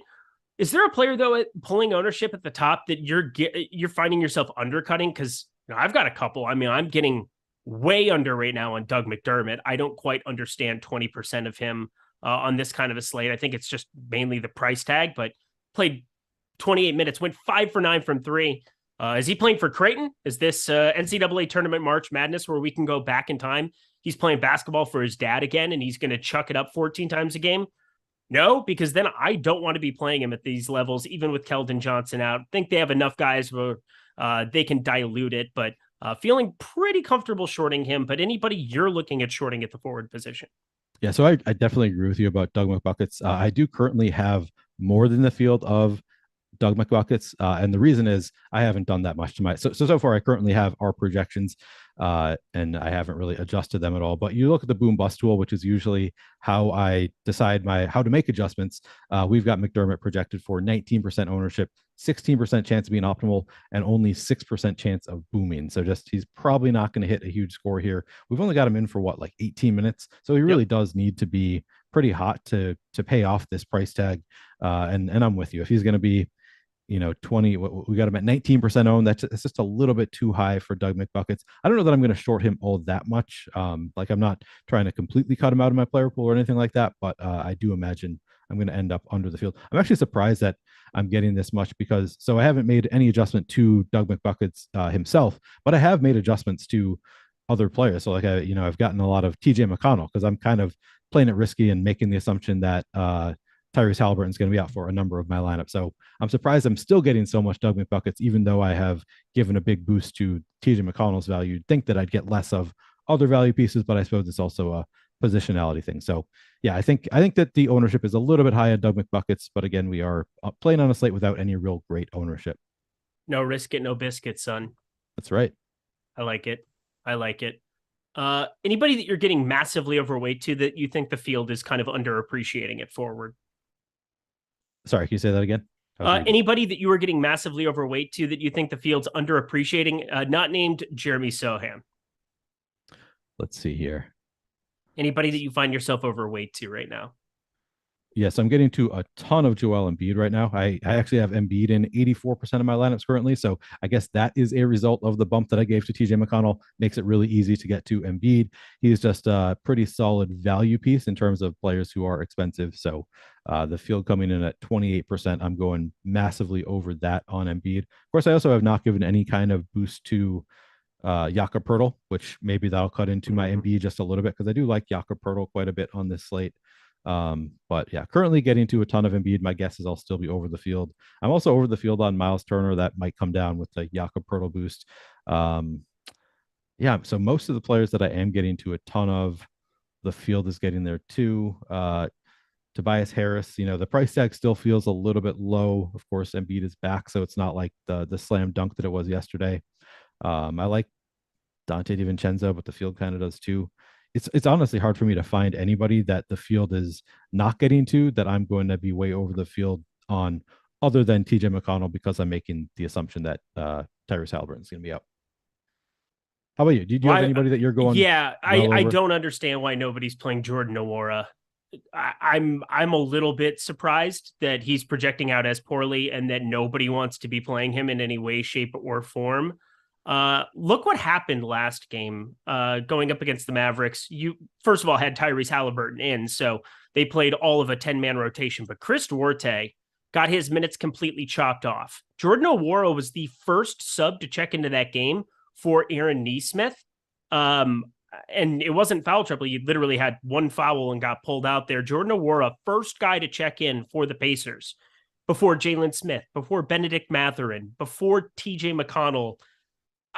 I feel as though he played well enough there, and they have incentive to just go out and play him here. I'm not sure what the Pacers are planning to do. I think they're kind of like one of those middling teams where their record indicates that they should be tanking, but they have enough talent with Miles Turner healthy and Tyrese Halliburton, if he can stay healthy, to possibly make some kind of a run here towards the end of the season. But like, he was the first guy to check in. And then in the third quarter, he checked in really early for Aaron Nesmith once again, and like almost closed the entire basketball game, played 29 minutes. So I know it's a 1-game sample size. I understand that. But if you take Tyrese Halliburton off the floor, at least he's out there functioning as that guy. He's like the, 1, 2, 3, 4, 5, 6, 7th, 8th, 9th highest projected player for the Pacers right now on this slate. On just a 4-gamer, give me all of that you got at small forward. I love that call, actually. So he was not showing up towards the top of my used players. I had given both Jordan Nwora and Nesmith a little bump because I want to get some of both of those guys. But he's just not showing up around the top amount. Currently, I have 16% Nwora. I don't know if I want more than that. I think that I will get more if Tyrese Halliburton is ultimately ruled out, because he's another guy that I'm going to give a projection boost to. But yeah, at 8%, he's certainly under-owned just because we just saw him the last game. As you said, we saw him get 29 minutes the last game, 21 the game prior to that. We're only projecting Nwora for 20 and a half minutes here. So there's definitely upside for more minutes, and he's just going to look incredible. He already looks pretty good enough to be in lineups at 20 and a half minutes, but there's certainly upside for a lot more than that. So I'm with you on Nwora. He's definitely an interesting piece. Do you think you'll play any Nwora with Aaron Nesmith? Yeah, I don't really have an issue with it. I mean, I understand that you checked in for him, but you're kind of, I don't think the TJ McConnell comes in and just like plays the Tyrese Halliburton. I mean, he played a ton of minutes in a couple of those rotations, but I think they can mix around the rotations. They've shown to do that with Jalen Smith playing alongside, whomever else at times, whether it was Isaiah Jackson, but when Miles Turner was hurt. Other times, they've just done a lot of interesting rotational things. And somebody just said Aaron Nesmith was in foul trouble.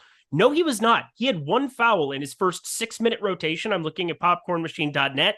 Jordan Nwora came in and then just played the next 12 minutes solid without Aaron Nesmith checking back in. Nesmith came in, played really, really nicely in that rotation, but he was never in foul trouble that entire game.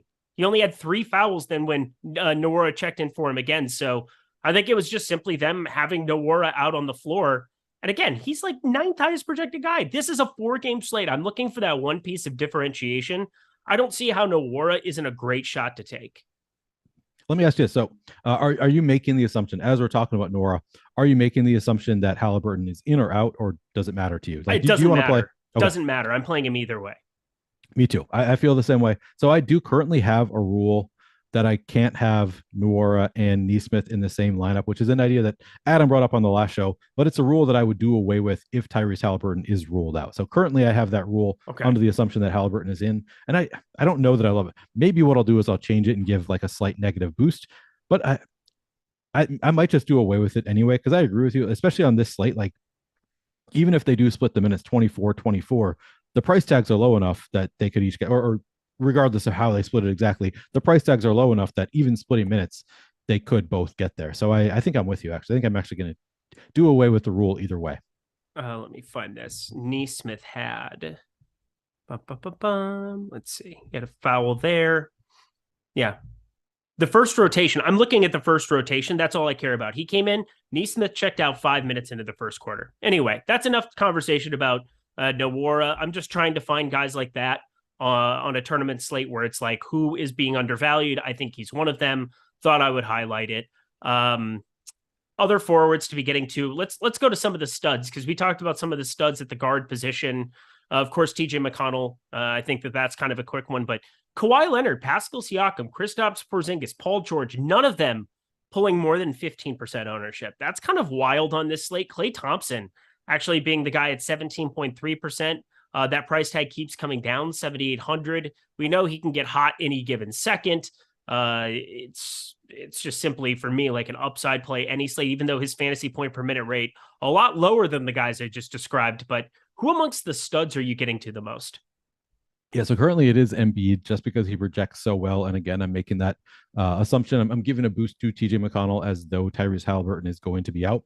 So then it's going to give me more stars and scrubsy builds. So I'm getting to a ton of Embiid among the studs. Okay.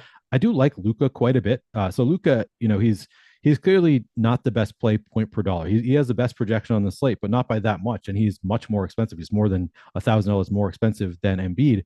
But Luka is really interesting to me just because the field is only playing 17% Luka. He's clearly got, 75 fantasy points in his bag of tricks. He looks great in the boom bust duel. 17% ownership, 23% chance of booming, 19% chance of being optimal. So we just have a lot of positive leverage on Luka.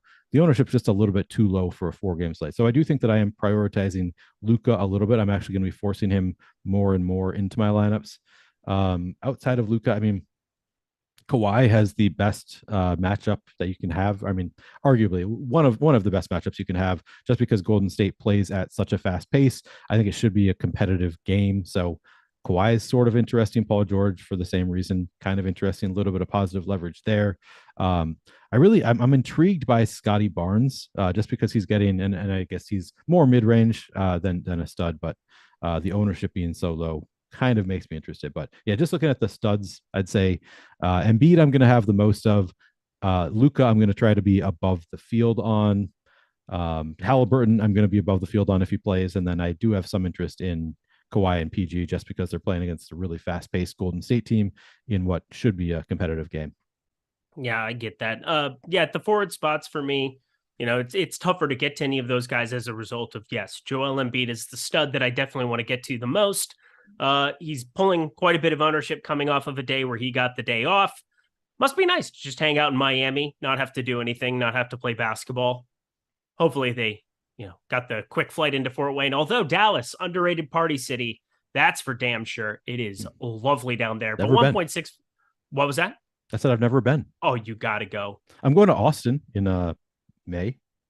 Austin's not quite good. The same thing. Austin's pretty solid, but Austin also, maybe this is just me, it's starting to get commercialized in a certain way.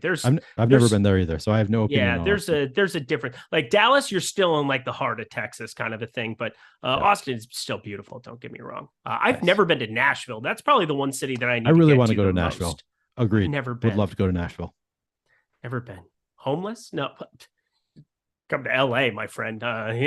It's not great. Either way, let's finish out with forward and guard. I guess we kind of covered a little bit of everything there. We're going to position. Oh, super chat. I should probably do that first. A couple of those to get through here. Jordan Klein, my filler arc, $4.99. May I ask, why is Harden so popular? Is Embiid probable and paying against Powell in Dallas so a freebie? Yeah, Embiid is popular. We'll take that there. But why is Harden popular? Why don't you go ahead and tell the people, Neil? Harden is popular because it's a 4-game slate. I think is the best reason. And he's, 28%. I was saying 9,500. He was 10-3 yesterday. Yeah, that's a good point. The price tag has come down quite a bit. Apparently that Joel Embiid wasn't going to play, and I still went hook, line, sinker for 30% James Harden. Yeah, I played a lot of Harden yesterday, and that was not that great. But yeah, so I think that's a good point. It's just a price tag. You're right that is the reason. It's a price tag on a 4-game slate. He's James Harden, has upside. Yeah, there's not much, and he's not. 28% isn't like super chalky for a 4-game slate. Like that's a reasonable amount of ownership, I would say. Truth Seeker / Woo Woo Disprover, $15 super chat. Thanks, guys. You rock, no question. That's probably my favorite super chat ever. No, $15 for zero work. It's kind of like what Adam wants to be paid. Okay, so I do need to. I got tweeted at Matt Butler in Austin, who tweets me helpful information all the time. Says, just to be accurate, Neesmith recorded his 5th foul with 8:49 left in the third quarter. He only had 4 fouls in the game. That makes no sense. Let me see. So you're looking at, could it be the popcorn machine is wrong? Could be. I don't know. Nope. DK also has only 4 fouls in the box score, so he lied to you twice. I wonder if we're talking about different games or what. I don't know. Game, every game, Neesmith, 4 fouls, 4 fouls, 4. He's only fouled out of 1 game since the 21st. Yeah, so every game he's had 4 fouls. He has had no foul trouble. Yeah, he had his 4th foul there when Nwora came in, and then Nwora played 15 minutes straight, which, again, you could bring Neesmith back earlier, and they didn't. So I'm just saying, give me 24 minutes in Nwora. We'll see what 3,400 does for you. All right. Well, Matt, usually a good source of information, usually reliable, but maybe he's looking at a bad source right now. Only 4 fouls. So there you go. Jordan Klein. This is Josh G. There we go. $4.99. I'm getting a lot of Healed Matherin together in my 150. Is that an issue? Thank you, guys. No, it is not. It's 4-game slate. 4-game slate. They're going to share the floor multiple points. The Real JETN member for 22 months. Congratulations. Love seeing those things. Eric, who is your most exposed play on DK under 4K? Ooh, I'm exposed. It would be TJ McConnell if Tyrese Halliburton were to get ruled out. I can say that. But in my current allotments at the moment, it is... I'm assuming it's Bassey. Why can I not? Yeah, I have 56% Bassey right now. I don't think I want 50s. Man. I have 46%. 46%. I feel like I've got some work to do because I'm a lot of these ownerships are like, that's too much. So I'm just, I don't know. I made the assumption that it was Bassey and I was correct. Member for 5 months, money making Mitch. Look at that. Would you generate balanced or chalky lineups? Why don't we do that over in the old NBA lineup generator? Here you go. So DraftKings, we can go to the main over on the tournament section there. Thank you so much for that super chat. We can talk you through it. I think the guys at the tail end of last show, they did a little bit of lineup building for you too, but we have the chalky, we have the balance builds. It's a 4-game slate. I do not want to play chalky lineups on this kind of a slate. I'm looking for points of differentiation. Going to the balance lineups or the contrarian lineups, I think that makes a lot more sense for it. I love the opportunity to just jump in and do some of the balance stuff there. So skip the chalkier ones. Again, I'm looking for 1 or 2 different pieces that are just off the board. If you start playing a lot of pieces that are 10% plus owned, 15% plus owned on this kind of a slate, because there's going to be such accentuated chalk coming up later in that Pacers Spurs game, you're probably going to run into some issues. So I'm making some strong stands with some lower owned pieces. We'll get to center in a second. That's going to be fun. But what would you do here on this slate, Neil? Chalky or balanced? Oh, you mean for the purpose of using the lineup generator? Correct. Yeah, I think balanced is a fair way to go. I'd probably go back. I typically am because I'm playing the largest field GPPs. I'm not just going to go to the chalkiest lineups. It's tough because I do think you can play a lot of chalk, and a lot of chalk can be good chalk in NBA DFS, and I think we have some of that here tonight. But we don't have like real slam dunk chalk here, so I think I'd be more inclined to go balanced. Yeah, I think I would too. I think we just got caught up on all the super chats. Thank you so much to everybody there. And thank you to Jordan Klein doing a great job. The best producer in the game named Jordan Klein, and I don't think it's close. Number one. I haven't worked with a better Jordan Klein. Yeah. Well, the one I'm thinking of, I mean, I don't know. He's nicer, but yeah, he's not better. That's the difference. Close. So rare. We're going to be hanging out with you guys half an hour after the show. This is a half hour that if we do not get this Halliburton news, you're going to want to stick around for, and not just because of that, but because So Rare is really, really great and a fantastic sponsor of ours. It is basically the coolest thing that you could possibly be doing. NFTs are all the rage. You have all of these great things. Rainmakers is popping up everywhere, but So Rare, they have basically been the first to market when it comes to everything in the soccer universe. NBA, their NBA product is a blast. And I know my buddy Neil over there does a lot of content for them. He's been playing a lot over there. He's got cooler cards than I do. That's for sure. I'm excited to kind of toy around and see your portfolio after this show. That's going to be great. But you basically get these starter packs, these daily packs that you can get, and you can sign up completely free. Go to that video description box below. They give you a free card every single day to jump in and join these contests. And then you can try to upgrade those. They're trading. You can basically, I mean, it's all ether that they have over there to be able to exchange cards, to be able to upgrade your cards, play in better contests. So many cool ins and outs. I'm excited to talk to Neil after this half hour, or sorry, at the once lock happens, to be able to talk about the cards he has in the extra half hour. But if you want to get a head start and just jump up and sign up now so you know what we're talking about, go to that video description box below right now. Jump in, get that free pack. I don't know what you're waiting for. It's a pretty great thing to be able to jump in and try out. And plus, you get some of these upgraded cards. We're talking massive, massive money that they are selling for on that secondary market. So please check them out. Sponsor here of Live Before Lock. Thank you so much to them. We're very excited to start this partnership up with them. Going to be a lot of fun. Alrighty, we got 17 minutes before we get to lock here. I'll make sure FanDuel gets love too. No discrimination here, Squirrel, but going to DK first, the center position. We both love Embiid. I don't think that that's going to go by the wayside. I think we both also indicated that we like Charles Bassey. That makes a lot of sense. Miles Turner is garnering so much more ownership than them. It's kind of crazy. He's 7,400. He's coming off of three massive games, really. But I'm not positive that the minutes are just locked in to be huge right from the get-go here. Because again, 28, 32 minutes, both of those being in wins the last two. I feel as though I need to be under the field if I'm going to be playing as many other Pacers as I plan on. What are you planning to do with Miles Turner today? So currently I'm above the field on Turner. It's just a matter of he projects for 5.5x value at 7,400. So he's just a great point per dollar play. But I don't know that I'm going to end up. I have 16 minutes left to make adjustments. And I might actually, my guess is that I'm actually going to lose some because I currently have 0 Jacob Podol, and I like him Pirtle, and I like Jacob Pirtle quite a bit. So I am probably going to be coming off of some of this Miles Turner. So my guess is I'm going to end up under the field. I'll see what happens after I give Pirtle this little bump, because Pirtle at 7%.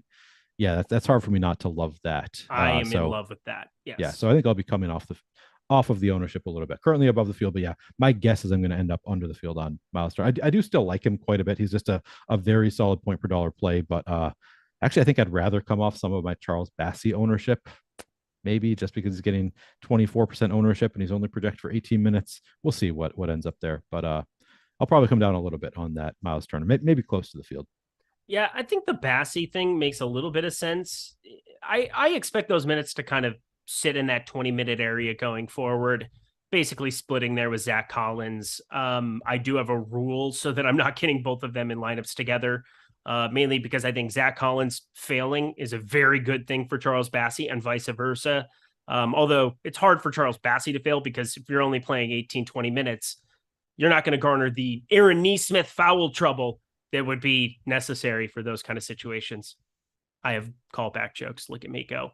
But I'm with you. Jakob Poeltl at 6,200 is like my dude today. It's a little bit weird to me that he's garnering no ownership on a 4-gamer. Maybe we're wrong about it. I wouldn't want to play him if he was 15, 16% in a kind of a meaningful way, but feel like he's pretty undervalued. All of that ownership is going towards Turner. I think Embiid, because of the upside at 10.8, pretty unfadeable in my opinion. I do like getting to a little bit. Like, what are we planning to do here also with Nicholas Batum? I know that's kind of a weird segue, but Ivica Zubac, questionable.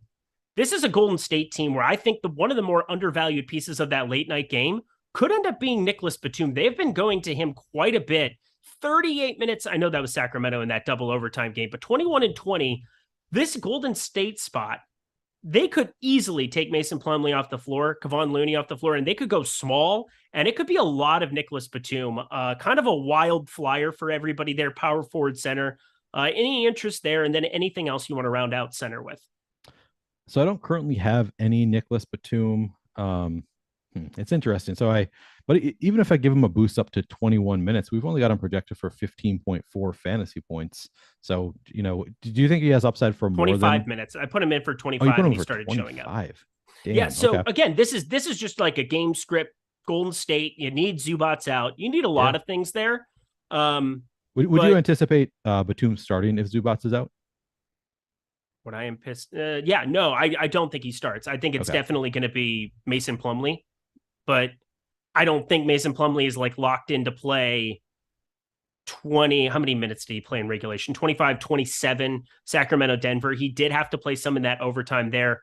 Played 27 minutes, but that was Jokic going up against Denver there. So that's a little bit of a different situation. I could see them trying to go small pretty quickly here and going. I mean, Covington's not in the rotation. It's basically Nicholas Batum here at this point. Yep. 3,300 again. If you end up getting that news to break a certain way where you get Zubac off, you get Marcus Morris off the floor, like Nicholas Batum could end up being awesome at 3,300. Yeah, I have not given much thought to Nicholas Batum, to be honest, because it would take about 25 minutes for him to be somebody who projects well point per dollar, but coming in at 3% ownership, that's definitely interesting. So I think the way I'm going to approach it is it's going to come down to whether Tyrese Halliburton is in or out. I think that if Tyrese Halliburton is ultimately ruled in, then I know that they're different games, but that will take away the value of TJ McConnell. If Tyrese Halliburton is ruled out, we've got TJ McConnell. I think he's just better value than Nicholas Batum. But because I'm making the gamble, I'm taking the gamble that Tyrese Halliburton is going to be out. I'm playing a lot of TJ McConnell. What I might do in the case that Tyrese Halliburton is ruled in, then I might want to take that chance. Maybe I'd bump up Nicholas Batum, and I'll take the risk. I'll double down on taking the risk at that point, and some of those TJ McConnell lineups will turn into Nicholas Batum lineups. Oh, we still don't have that news. We're 11 minutes before lock, so you're preloading TJ McConnell and everything. Is that the impression I'm getting?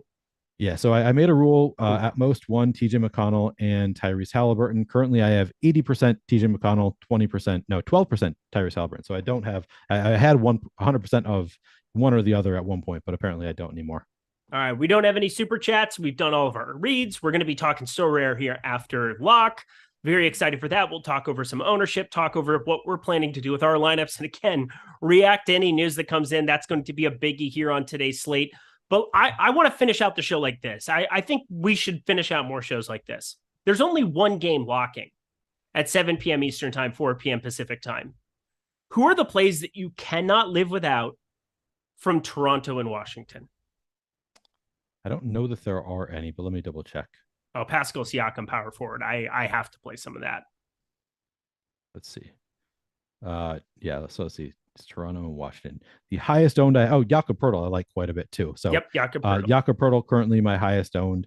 I currently have 40% Jakob Poeltl, which is probably you have more than I do. That's more aggressive than I was trying to be. I might still change that before lock, but I have a good amount of Jakob Poeltl. I've got a little bit of Bradley Beal. I'm a little bit over the field on Bradley Beal, actually. Fred VanVleet, I have. I'm even with the field at around 12%. Siakam, I only have 4% Pascal Siakam. I do kind of think that that's an error because they are playing Washington, so it's a decent enough spot. Maybe I'll change that a little bit. Yeah, I was going to say, when you said 40%, my ears perked up too. I had 18. When I talked about having a lot of Jakob Poeltl, again, it's all relative to how many lineups you're making, but like I'm almost 3x the field on Jakob Poeltl. You are many, many, many X over on Jakob Poeltl. So there's that. I tend to take bigger stands if I'm playing. So I'm only playing 26 lineups. So if I'm doing live before lock, I play fewer lineups and I take bigger stands in general. I should do that. I've been trying to do that more just to like give myself some saneness, because especially after this, I get right to work on, well, I mean, I already started today because it's a 10-game slate tomorrow, but like I'm usually recording till about 7:30, 8 o'clock my time. So I got another 4.5 hours after this. Hardest working man in the business. No, I'm not. I'm not even remotely close. Maybe. I mean, I don't know. I'm pretty damn hardworking though. No, well, I love you. Also, I'll Venmo you after this show. I think that was the agreement we had. Right. Either way, Jordan Klein, we don't have any super chats. We don't have anything else to do. Cool. We're all ready to rock. Let's go position by position. Talk about our highest owned players. I'm going to run one more set of lineups here while I'm at it. Make sure that gets all situated the way that I would like it to. And we're going to fire that up. All righty. It's sorting 400, changing 500. All right. Let's do this. Point guard, your highest owned, Neil.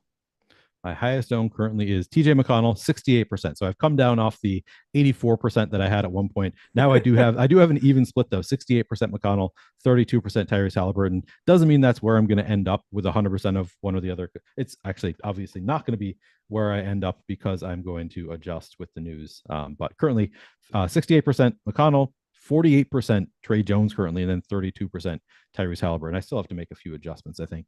All right, Malachi Branham available to play on Thursday. Don't think that matters because I don't think he was necessarily going to start with Trey Jones back. Maybe I'm wrong about such things. We'll see what that starting lineup ends up being. But at point guard for me, it's going to be James Harden at the moment, Luka Doncic, figuring out what I'm going to do from there. I think just having exposure to both of those pieces, I have plenty of time to think about it. I have another half hour to be able to react, but I'm not going to be playing Fred VanVleet or Delon Wright in that Toronto-Washington game, just so that I have maximum swappability at that position.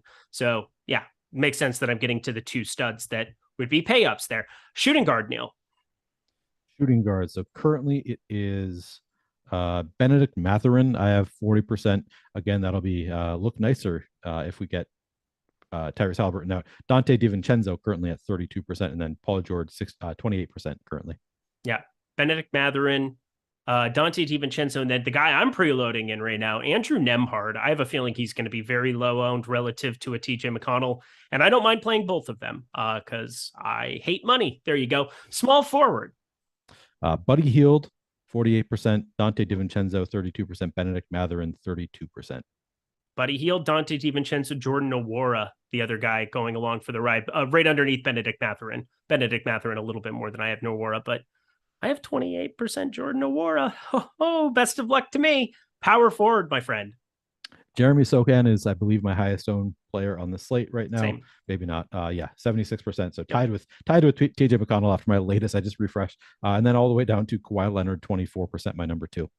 Yep. Sochan, Nwora, Draymond Green, again, gives me a little bit more swappability. Aaron Nesmith and Pascal Siakam. There you go. Somebody I want to bring along for the ride. And center. Go ahead. Center, I clicked out of it. I have Miles Turner, 68% currently. Ooh, I don't know if I want that much. That's a lot of Miles Turner. 44% Embiid, and then 32% Pirtle. I have 90% Joel Embiid at the moment. So I don't hate it.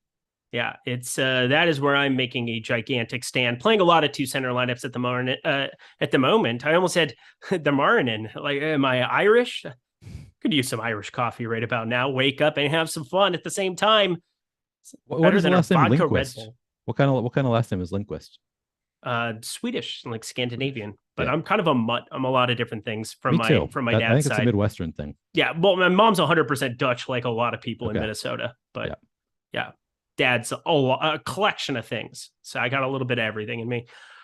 Don't want to say it like that ever again. Hit that like button. We don't have enough likes. That's for damn sure. I would agree. Would you agree with that? Yeah, we don't have nearly enough likes. Yeah, I don't even know the number, but I know it's not enough. All right. I'm going to make sure everything looks good for this Toronto-Washington game on my end. Again, not playing either of those point guards from it. So those are my massive fades. Who's most likely to ruin your slate, my friend? So currently it would be Jeremy Sochan. I have now I'm up to 92%.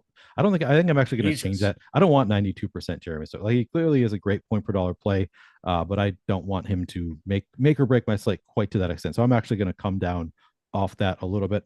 The nice thing about having that conversation before lock is that I can adjust before lock. So I'll be coming down off that a little bit.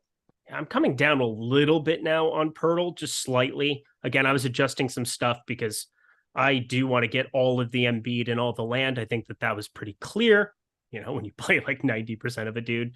But I also just want to get some studs early on. And if we have value that shows up, awesome. And if we don't, I'm going to create value with Jordan Nwora. I'll just make believe that he's actually a good player or something. So I like cool by me. What do we got? 4 minutes here left. What are your thoughts on Dwight Powell? Do you have any Dwight Powell thoughts? Because I have zero. I don't think I'm playing any Dwight Powell, but let me double check that. I like really Kevon any... Looney as a contrarian center play, but it's risky as well if Golden State and the Clippers decide to just like go small the entire game. So I have 0 Dwight Powell is the answer. Okay, that's cool. And I'm okay with that. I want to play Mason Plumlee. I just don't know how to do it. I'd rather play Nicholas Batum, which sounds like a weird thing to say because obviously I don't think Nicholas Batum's a better play, but relative to ownership, he would be. And like relative to what his upside could be if you get both Morris and Zubats ruled out would be. Right. No. Okay. I realized why I was getting a ton of Charles Bassey. It's because I gave a big boost to Luka Doncic. So that was giving me a ton of Bassey instead of Embiid, probably more than I want to make that split. I like Bassey. He's sassy. He sure is. Sassy guy. I don't know. He's probably just lovely. He's an NBA player. What a good life. Cool. Let's see. What do we got? What are your thoughts on Dwight Powell? We had that. What are your thoughts on Goodwin? I don't have any. I have 0. Yeah, I don't think I have any Goodwin right now either. He's a fine enough value play, just not a high enough priority for me that I gave him any kind of boost to his projection. I think part of the reason I'm not getting any is because I am playing under the assumption that Tyrese Halliburton is out in a lot of lineups. So you obviously would rather play McConnell and Goodwin locks at lock. So, I'm not getting there. Locks at lock with Neil Orfield. That could be the new one. Well, we'll throw that together. I'm all about alliteration. Liddy's leans, likes, and locks. Like, come on. I know that. Like, that's my MO, baby. That's my only contribution to Stokastic whatsoever. It's a great contribution. Sure isn't hosting shows. What was that? I said it's a great contribution, though. Oh, thank you. I have my moments. Just those numbers. That Jordan Klein, it was definitely, I think it's what he misses doing the most with me out of anything we do in terms of content here at Stokastic. Jordan, you loved working late nights with me, didn't you? You got a new producer? Yeah, because Jordan winded bitch so much that they had to, he forced moves. He's like, you can't lose, dude, bro. You can't lose me, bro. So sad. You gotta let me live my life, bro. I gotta hang out with my people. You know how many people he's probably hung out with since he stopped producing that? Like 2, his sister and his aunt. That's it. But he's enjoyed hanging out with them more. So how long is the average Lindy's leans, likes, and locks? It's usually about 20, 25 minutes. And how many hours do you spend putting work into it? I don't want to know. Ignorance is bliss. That is just it's a powerful punch that you pack with Lindy's likes, leans, and locks. I see what you did. That was a lot of alliteration. Like a lot of alliteration and a lot of what's the certain thing when you make a sound? There's a specific word for it. Onomatopoeia. That is not what I don't know what that is. That's a cool word. Is that what it is? That Jordan said. It is a word. I don't know what it means. Okay. I bet it's more than air. What? Okay. Let's go, Scotty Barnes. Fight back, Jordan. Fight back. Don't fight back. He's a lover, not a hater. He's like me. I just like picking on him because I'm supposed to. That's what I do here. We are at lock, everybody. It's fantastic stuff. Very excited to be sweating this game. We'll see. A couple of these games have started very, very early in some of these windows, but we're going to be watching it. Toronto, Washington. Take a look at a little bit of ownership once that game starts. That's for sure. But it is now so rare time, baby. We're going to so rare and normal starting lineup there from the Mavs. That's good to see. But pull it up, Jordan, because I want to see his cards compared to mine, because I have a feeling that I'm about to feel very insignificant in this world. More than I already do feel is what it is. Embiid in the starting lineup. That's always good. I know he was probable, but we wanted to get that perfection there. Here we go. Oh, my. Look at those cards. They are so big. So my cards aren't like as good as they once were. I do kind of buy and sell based on each slate. So, Okay. not the most impressive, but I do think, we've talked about this, I think a little bit, that you could, like, if you invest just like $1,500 up front on So Rare, you're set like for the year. Cause like the most expensive, well, if you want to play only limited contests. So my approach to this has been, I pay money for the limited cards. I try to win the rare cards. And so far I've won 3 rare cards in the, like, I don't know, 4, 5, 6 weeks that I've been playing So Rare. So I'm almost to the point where I can actually play some rare contests. Not quite there yet, but if you're just trying to play the limited contest, it's like the most expensive cards are, $300 or so. So that's what I've been doing. I put in a little bit of money and I've just been buying the cards as I need them based on our projections for each slate. Eric's choice of words is wild. Is this your first time tuning into Live Before Lock? Because that shouldn't surprise anybody. I say words in fantastical ways, that's for sure. But look at the starter packs. The starter packs can start at $99. You can basically equip yourself with a lot of really good limited contender cards and have them set up to go right away. A lot of those headlined by Tyrese Halliburton. Today would not be a good day to maybe have that, but tomorrow is actually the day that the slate locks. This is the last day, I believe. Let me pull up my live stuff. Yes. So I have a rec league. I have a limited tip-off going right now. Let's see. Am I doing well? I had Tyrese Halliburton ruled out. Sorry. Have to say I'm pretty excited about that. So we are now going to be just absolutely jamming TJ McConnell, but then I think a lot of boost to other. We'll get to that here in 2 minutes, but I want to round this out now. So you basically can sign up. You can choose out your starter pack on that. $99 to be able to jump into those. But then that daily drop, this is where it gets really, really fun for me. So you can get the free cards to start off. You're going to get an MVP. I picked Giannis right from the get-go. Life is good, okay? The average, correct me if I'm wrong here, Neil, because again, you are the So Rare expert. They average out the last couple of weeks in order to give each player a score. So like this week, because Giannis got hurt back-to-back times, he was 55. So I played Tatum in an MVP, and I played Giannis as one of the cards at 55, and Kawhi Leonard was only 38. So I was able to put together a pretty sick lineup with like Malik Monk, who was only 9. I don't know how that was possible, but it was. Matisse Thybulle was just going nuts here on this week's slate. Like there were a lot of great opportunities to get some cards at discounted values for this specific slate, correct?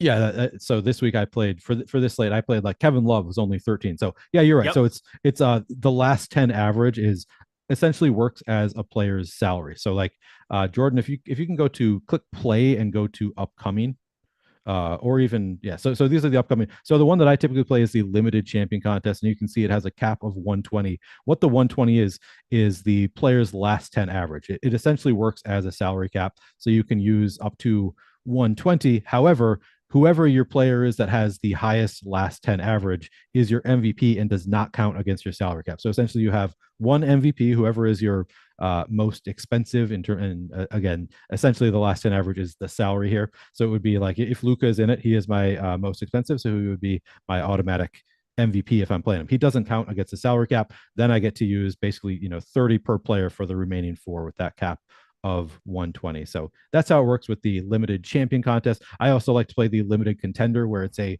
110 is the salary cap and there is no MVP. So it's a lot more restrictive. But I've had a lot of success just using the Stokastic tools because you go to our Stokastic projections. It'll tell you what the player's last 10 average is. And it'll tell you what our projection is for their higher of the number. Sometimes there are 2 or 3 games in the period. And our projections actually account for whichever is the player's higher projection in those games, which is pretty awesome. So you can see then we give them a value score based on the differential between the last 10 average and their projection for that time period. And just using the projections, I've been almost every period I have been able to win a card. This one might be an exception because I played LaMelo Ball and he was off to an awesome start. And then of course got hurt early in the third quarter. So might not be able to get there this week, but in general, it's worked out really well for me just to use the Stokastic projections. At least you don't have like the Stone Cold Nuts lineup with De'Aaron Fox, who hasn't played the last 2 games. Oh no. Yeah. That's brutal. Yeah. So I'm looking at it right now, even Thybulle on the cheap end I had with Kevin Love. Giannis ended up playing the last game. Tatum. Oh, it's brutal. Could have been really fun, but De'Aaron Fox didn't play, so I'm not going to be able to do as well. Still sitting in 908th out of 12,000 with a 0 from Fox. Ooh, Yeah, that's impressive. I mean, for the rec league though. So again, that's like the regular cards as opposed to the limited tip off. I'm still doing okay there. I'm 7,000th out of 47,000 there. So those are the two that I've been playing, but I've been every single day making sure I go in, get that daily drop, get familiar with the site, go to the marketplace, look at the new card auctions, look at the starter packs, look at some of the manager sales, see, and be able to just kind of get a feel for where certain cards are going in terms of popularity. And then if you're somebody who likes to react to news, because I sure do, when you see something happen to like a LaMelo Ball, you got to know Terry Rozier and Kelly Oubre, like those are instantly going to have value. So if you have So Rare pulled up already, that's been kind of my favorite part of being able to play this and playing other games in the industry. So I'm saying So Rare, check out all of that. Again, going to be really fun to look at the next week. Do you want to put your lineup in? Can we just do like can we go to the limited contender? Yeah. So go or limited champion. We're going to talk about the slate M the Great. We're going to talk about it here. We've got 23 minutes before the next game locks. We're going to have plenty of time to react. All right. So if you go to limited contender, yeah, sure. So this one does not have good Lord that salary cap. Because it's limited contenders, or sorry, it does have a salary cap of 110, does not have an MVP spot. So all 5 of our players are going to count against the salary cap here. So let's scroll down right away to see. So we're going to have an average of 22 per player. So we're going to need to play some guys who have a last 10 average of under 22. I cannot really read the screen what the players' last 10 averages are. This has been a problem every time we've done these shows. Just it's blurry through our everything's so blurry. And everyone's so vain. Yeah, that's what I was saying. Can you take it? No, it's fine. Keep going. Can we scroll down a little bit more, George? We sure can. So like Kevin Love, I think Kevin Love at 16 is still a nice value. I'd probably play him. Ooh, TJ McConnell. Do we think is Tyrese Halliburton going to miss more games? That would be fun. That's a good perspective add. Yeah, so we could add I've already got the card here. So let's throw Tyrese Halliburton in there. Let's throw Kevin Love in there. Mm-hmm. I think James Wiseman probably still a pretty good value. Probably pretty good. Agreed. Now we have 31 left per player. Now we can spend up a little bit more. So maybe scroll up a little. Don't love any of these guys. Is THT or Mark Williams? Who do you like there? THT for sure. All right, let's play some THT. And then we've got 37 left. Scroll up a little bit more. Who do we got at 37? Jakob Poeltl, Desmond Bane, Devin Booker. Probably Devin Booker's Devin Booker, my God. So let's go. Even though that we're going to eventually see that start to pull away from them there. So yeah, I mean we're going to see that his last 10 average is going to keep climbing. But yeah, so you can submit that lineup, Jordan. I think that's a very solid lineup. It's beautiful. I love that. So check out So Rare, everybody. Earn your first limited card with purchase of 5 cards from the primary marketplace. You got the link in the description box below. Check that out. All right. I think I gave us enough time to update all of the tools over here. Let's talk the DFS slate. I guess TJ McConnell's out. How about that? TJ McConnell, not TJ Tyrese McConnell. Halliburton's out. Yeah, Tyrese Halliburton's out. It is officially TJ McConnell's season. You just play 100% of him, assuming that he's in the starting lineup, correct? Lock of all locks. Yep. Lock of all locks. So that goes in there. I mean, are we going to be playing 4 Pacers in every single lineup? I think it's pretty live. It is live. So a 4-game slate. So yeah, this is right at that level of I'm going to now switch from 3 being my max to 4 being my max, just because these Pacers are going to be our best values on the slate. Yeah, so I'm going to get 100% TJ McConnell, and I didn't play a single point guard in that first game. Again, you could have. It was just for me. I didn't know when the news was going to come out. It came out right after lock. But like, you play 100% TJ McConnell. If he doesn't start, you simply change that to Andrew Nembhard, who's $100 less. So there you go. But assuming TJ McConnell starts, that's what we saw for a long period of time there. You just play all of that you want in a bag of potato chips. Miles Turner, I'm going to get to more of him now as well. We've got Benedict Mathurin was already a decent play with the shooting guard, small forward eligibility. 4,800, give me him. I mean, everybody just looks fantastic. And Jordan Nwora, still not going to be owned. So there you go. I'm still going to be playing some of him there. Anything else that you want to touch on with the Pacers? So we don't have a projections update yet, do we? As far as I can tell. Say that again. We don't have a projections update yet, do we? No, not yet. Again, I was trying to give enough time there. I know you are. Yeah, I think we'll be okay. I think we'll be able to piece it together. But the key important thing is that you react to this starting lineup. Like, Yep. I think TJ McConnell starting and then everybody else staying the same is the most likely scenario. But we've seen this change. I mean, TJ McConnell wasn't the first guy to be starting right from the get-go. So you got to keep that in mind. It was a couple games until they gave him the starting reins, and then he just ran with it up to, what was he? TJ McConnell was like 7K at one point, wasn't he? Or 6,100? Yeah, when he was that starting for a while. 6,900 was his high point of the season, which is just wild to think about. Let's take a look at FanDuel here too while we're at it. Yep. So we're taking Tyrese Halliburton off there. McConnell is over there. 4,700. That's still a lock too, correct? Yeah. What you say, 4,700? Yeah, 4,700, yeah. Obviously not as good, but yeah, still probably a lock for me. Yeah, looking at some of the prices over there, you're still playing Turner, Hield. I mean, my God. Welcome to the Pacers. That's fantastic stuff. Go, Pirtle, go. Let's see, did that game start? I'll pull that up. He has 2 boards. There we go. All right, that was quick and easy. Now let's go to the other piece of news, which I think matters too. We have Tyrese Maxey starting.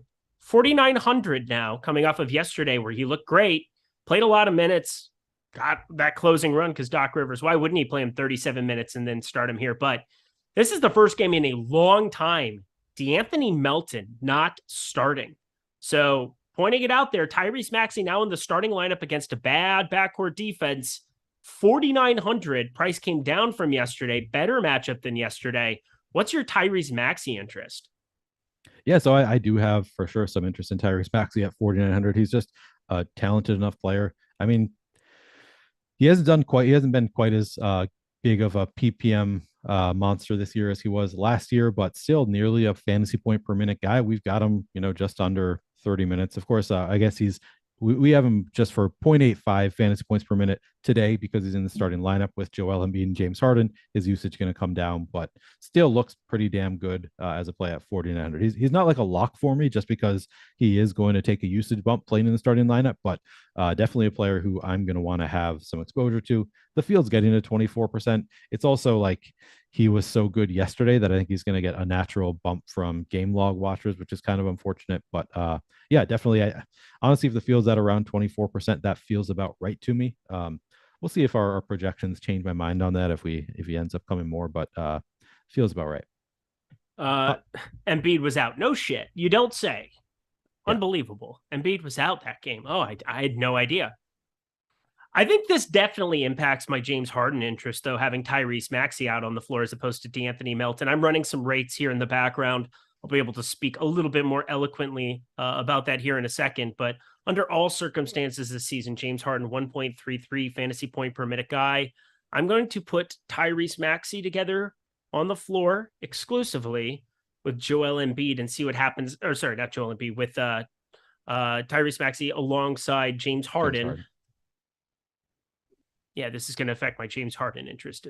Excuse me if I misspoke on that a second ago. Just running some rates. It's pretty much identical, 1.32. All right, that's not so bad. 718 minutes they've shared the floor together this season. James Harden identically there. Can I read something to you real quick, Eric? Sure. Just because I want your reaction to this. Go. Spurs will be conservative with minutes for Devin Vassell, Trey Jones on Thursday per acting coach. I had Johnson. a feeling. So how did we want to react? I mean, I assume we're going to bump them down a little bit. Yeah. What do we have? So we had Trey Jones. We already had Trey Jones at 26 minutes. That is fairly conservative. So maybe that's fine. Maybe we don't have to react that much to Trey Jones. Where do we have Devin Vassell's minutes? Maybe it is something that we already accounted for enough. We had Devin Vassell. I think we had him at like 20 minutes. So no, we had Devin Vassell at 20 and a half minutes. So we already accounted for this news. I just wanted to make sure that we cover just the latest piece that we got there. But I think our projections team did an awesome job of projecting that. It had the same kind of concerns that I had about him being chalk. Now, here's the thing. He could play 24 minutes and still smash, but like now that we have TJ McConnell, I don't really feel like a need to try to make that a thing. I thought Devin Vassell was a terrible play as is. I had him in for 18 minutes, mainly because why would you, what's the point? He's 5,500. I didn't think he was remotely playable today. My most interesting pieces were Jeremy Sohan, Zach Collins, and Charles Bassey. I really had no other interest in this team. Yeah, I So I have a good amount of Jeremy Sohan. So I actually have a good amount of Trey Jones, and that's with minutes just under over 25.5 minutes. So if I'm getting there with a minutes projection of 25.5, I'm fine with that. It might come down though after I make some adjustments for Maxey and the latest news with TJ McConnell. I'm not sure if I'm going to lose some of that Trey Jones exposure anyway. Oh yeah, it's going to be wild. Checking in on the basketball game. Congratulations, Kyle Kuzma backers. Yeah. 10 points and a rebound, 4 for 4 from the field, 2 for 2 from 3, 10-0 Washington, all Kyle Kuzma. Kuzma 10, Raptors 0, timeout. There you go. What a world. I have 0 Kyle Kuzma, so I don't love this start. I think I had 4% or something. Yeah, I kind of. Nope, I have 0. I'm with you. I wish have 0. I had some. Awesome. Yeah. Well, obviously, no shit. Obviously, at this point, I wish I had some, but yeah. So I actually like looking at lock. The thing that I was most upset about, and I'm still somewhat upset about, is I only have 4% Scotty Barnes, who I was trying to prioritize. I gave him a big projection boost, and then in my last crunch, I wasn't able to look at every single player and ended up with just 4% Scotty Barnes. So don't love that. He's not off to a great start, but still against Washington at 7,200, I feel like Scotty Barnes, that was a mistake on my part. 1 out of 20 for me. Little Eric, hindsight 2020. Yeah, no, I'm very with you. Sucks. Oh well. Kuzma will finish with 30 at half and finish with 38. Seems to happen a lot. It's actually been more, I feel like Kyle Kuzma, watching him the last couple of years, well, the last 2 years since he's been in Washington, it's been more of like he gets off to like 6 fantasy points in his first rotation and finishes the game with like 58. You're just like, where did that come from? I'm telling you. All right, so we got our projections update, just FYI. Did we just now? Okay, good. I was going to say, I'm curious how much Jordan Nwora I end up with here in the next however many seconds. This is going to be so we've got him up to around 21 fantasy points now for Jordan Nwora, which at 21 fantasy points, I think we're going to get a lot of Jordan Nwora. Yeah, that'll change. I like that we gave him the bump he so rightfully deserves. Buddy Hield looks incredible. Oh yeah, Buddy Hield and Benedict Mathurin and Nembhard. Miles Turner. Is there a case to be made for playing 5 of these jabronis? Yes, I think the case to be made is we've got most of the best value on the slate, and we have Miles Turner to pay up for. And you're playing the worst basketball team in the history of mankind. Yeah, that's a good point. Yeah, it's a team where you could see players who do really well in the first 3 quarters, and then one of these value pieces who doesn't start could come in and go off in the 4th quarter. So there's a case to be made for 5. I'm still going to set my cap at 4. I don't know that I've ever actually seen 5 players from one team. Oh yeah, I have on 4 game slates. I for sure have. Certainly more likely on a 4 game slate. I can't recall any time that I have seen it, but I think there was one pretty recently. Maybe somebody in the chat will pull it up. I could go back into. I could go into Cruncher. That's probably an after the show when you're not hosting, kind of a chore to do for sure. But I think there was one pretty recently where it was 5 from one team. Okay. Not that that's like a hard set and fast rule. My thing is it's more of like, what's that upside when you start playing 5 together? Obviously it becomes condensed, but we're talking about a $3,600 TJ McConnell, a $4,800 Benedict Mathurin, a sub 6K Buddy Hield. I mean, really, Miles Turner is the only guy you're paying up for whatsoever, and hard to say that he's not worth it. I work it, put my thing down, zip it, reverse it. So I guess if you played 5, you would basically need the studs to go off. So you need like Luka and Embiid and one other stud to be. Tell me that's like not the remainder. Unlikely though. Yeah, certainly could happen. So I mean, you obviously need those 5 to do well, and you need the studs to go off. Which I think it's reasonable. It's something you could consider doing. I don't think that I think I'm going to keep my cap at 4, but I can see a case for it for sure. I'm considering that very thing because I think I'm about to do some crazy things here in a second. Oh yeah. Running 5 over and over. Duarte, for the love of God, Duarte, if he ends up back in this rotation and just ruins my life at a flat 3K, I'm going to play a little bit. Don't get me wrong. I'm going to have some Duarte. I think I would rather play anybody, but I definitely am going to have some. I don't know. Quack. Maybe I should get to some Duarte. He's going to thwart our lineups. That was bad. That was bad. I apologize to my family I've and heard worse. everybody involved. Jordan Klein just snickering over there. He's like, I can't even address you as a person anymore. Nawara needs definitely Nawara for me. I just think he has more upside coming off the bench and being that guy. You're that guy, pal. You're that guy. All right. I got everything updated on my side. Anything else that you want to talk about as it pertains to Indiana? Because kind of important to get to that team. Yeah. So I'll just tell you my exposures to Indiana players currently. Okay. So I have I'll do it too. In 26 lineups, I have 100% TJ McConnell, 77% Benedict Mathurin, 54% Buddy Hield, 50% Jalen Smith now, which I didn't do anything to his projection, but I'm getting to 50% Jalen Smith now. 35%. I actually think I came down off my Miles Turner. I have 35% Miles Turner now, 31% Andrew Nembhard. I only have 11. Makes sense though, because now you're just playing more Embiid like me. That is true. I'm getting to a lot more Embiid. I only have 11.5% Jordan Moore. You think I need to boost that? I wonder if I still have that rule in for yes, I do. Okay. So I need to get rid of my Nwora versus. I still only have 19% Nwora. It's not like I have some infinity amount of Nwora. It's more of like we'll see. I doubt his ownership. I mean, we still have him at 7%. For me, it's just like maybe I'll give him a tiny bit of a boost there. But for me, the main guy I want to get to more of than the field is Andrew Nembhard. Yeah, and I'm getting to 31% currently. So yeah, I'm 38 right now, so it makes sense. Happy with that. I'm going to swap this one more time, put in a little blender, shake it around. Why is TJ McConnell not locked for me? I need to just click the lock button, and so I can figure the rest of this shit out. I thought naturally when you had him projected for 37 fantasy points that would take care of itself, but apparently not. 10x, not good enough these days. Not good enough. And I got much less of these Spurs guys now. So like I'm now getting. Oh, me too.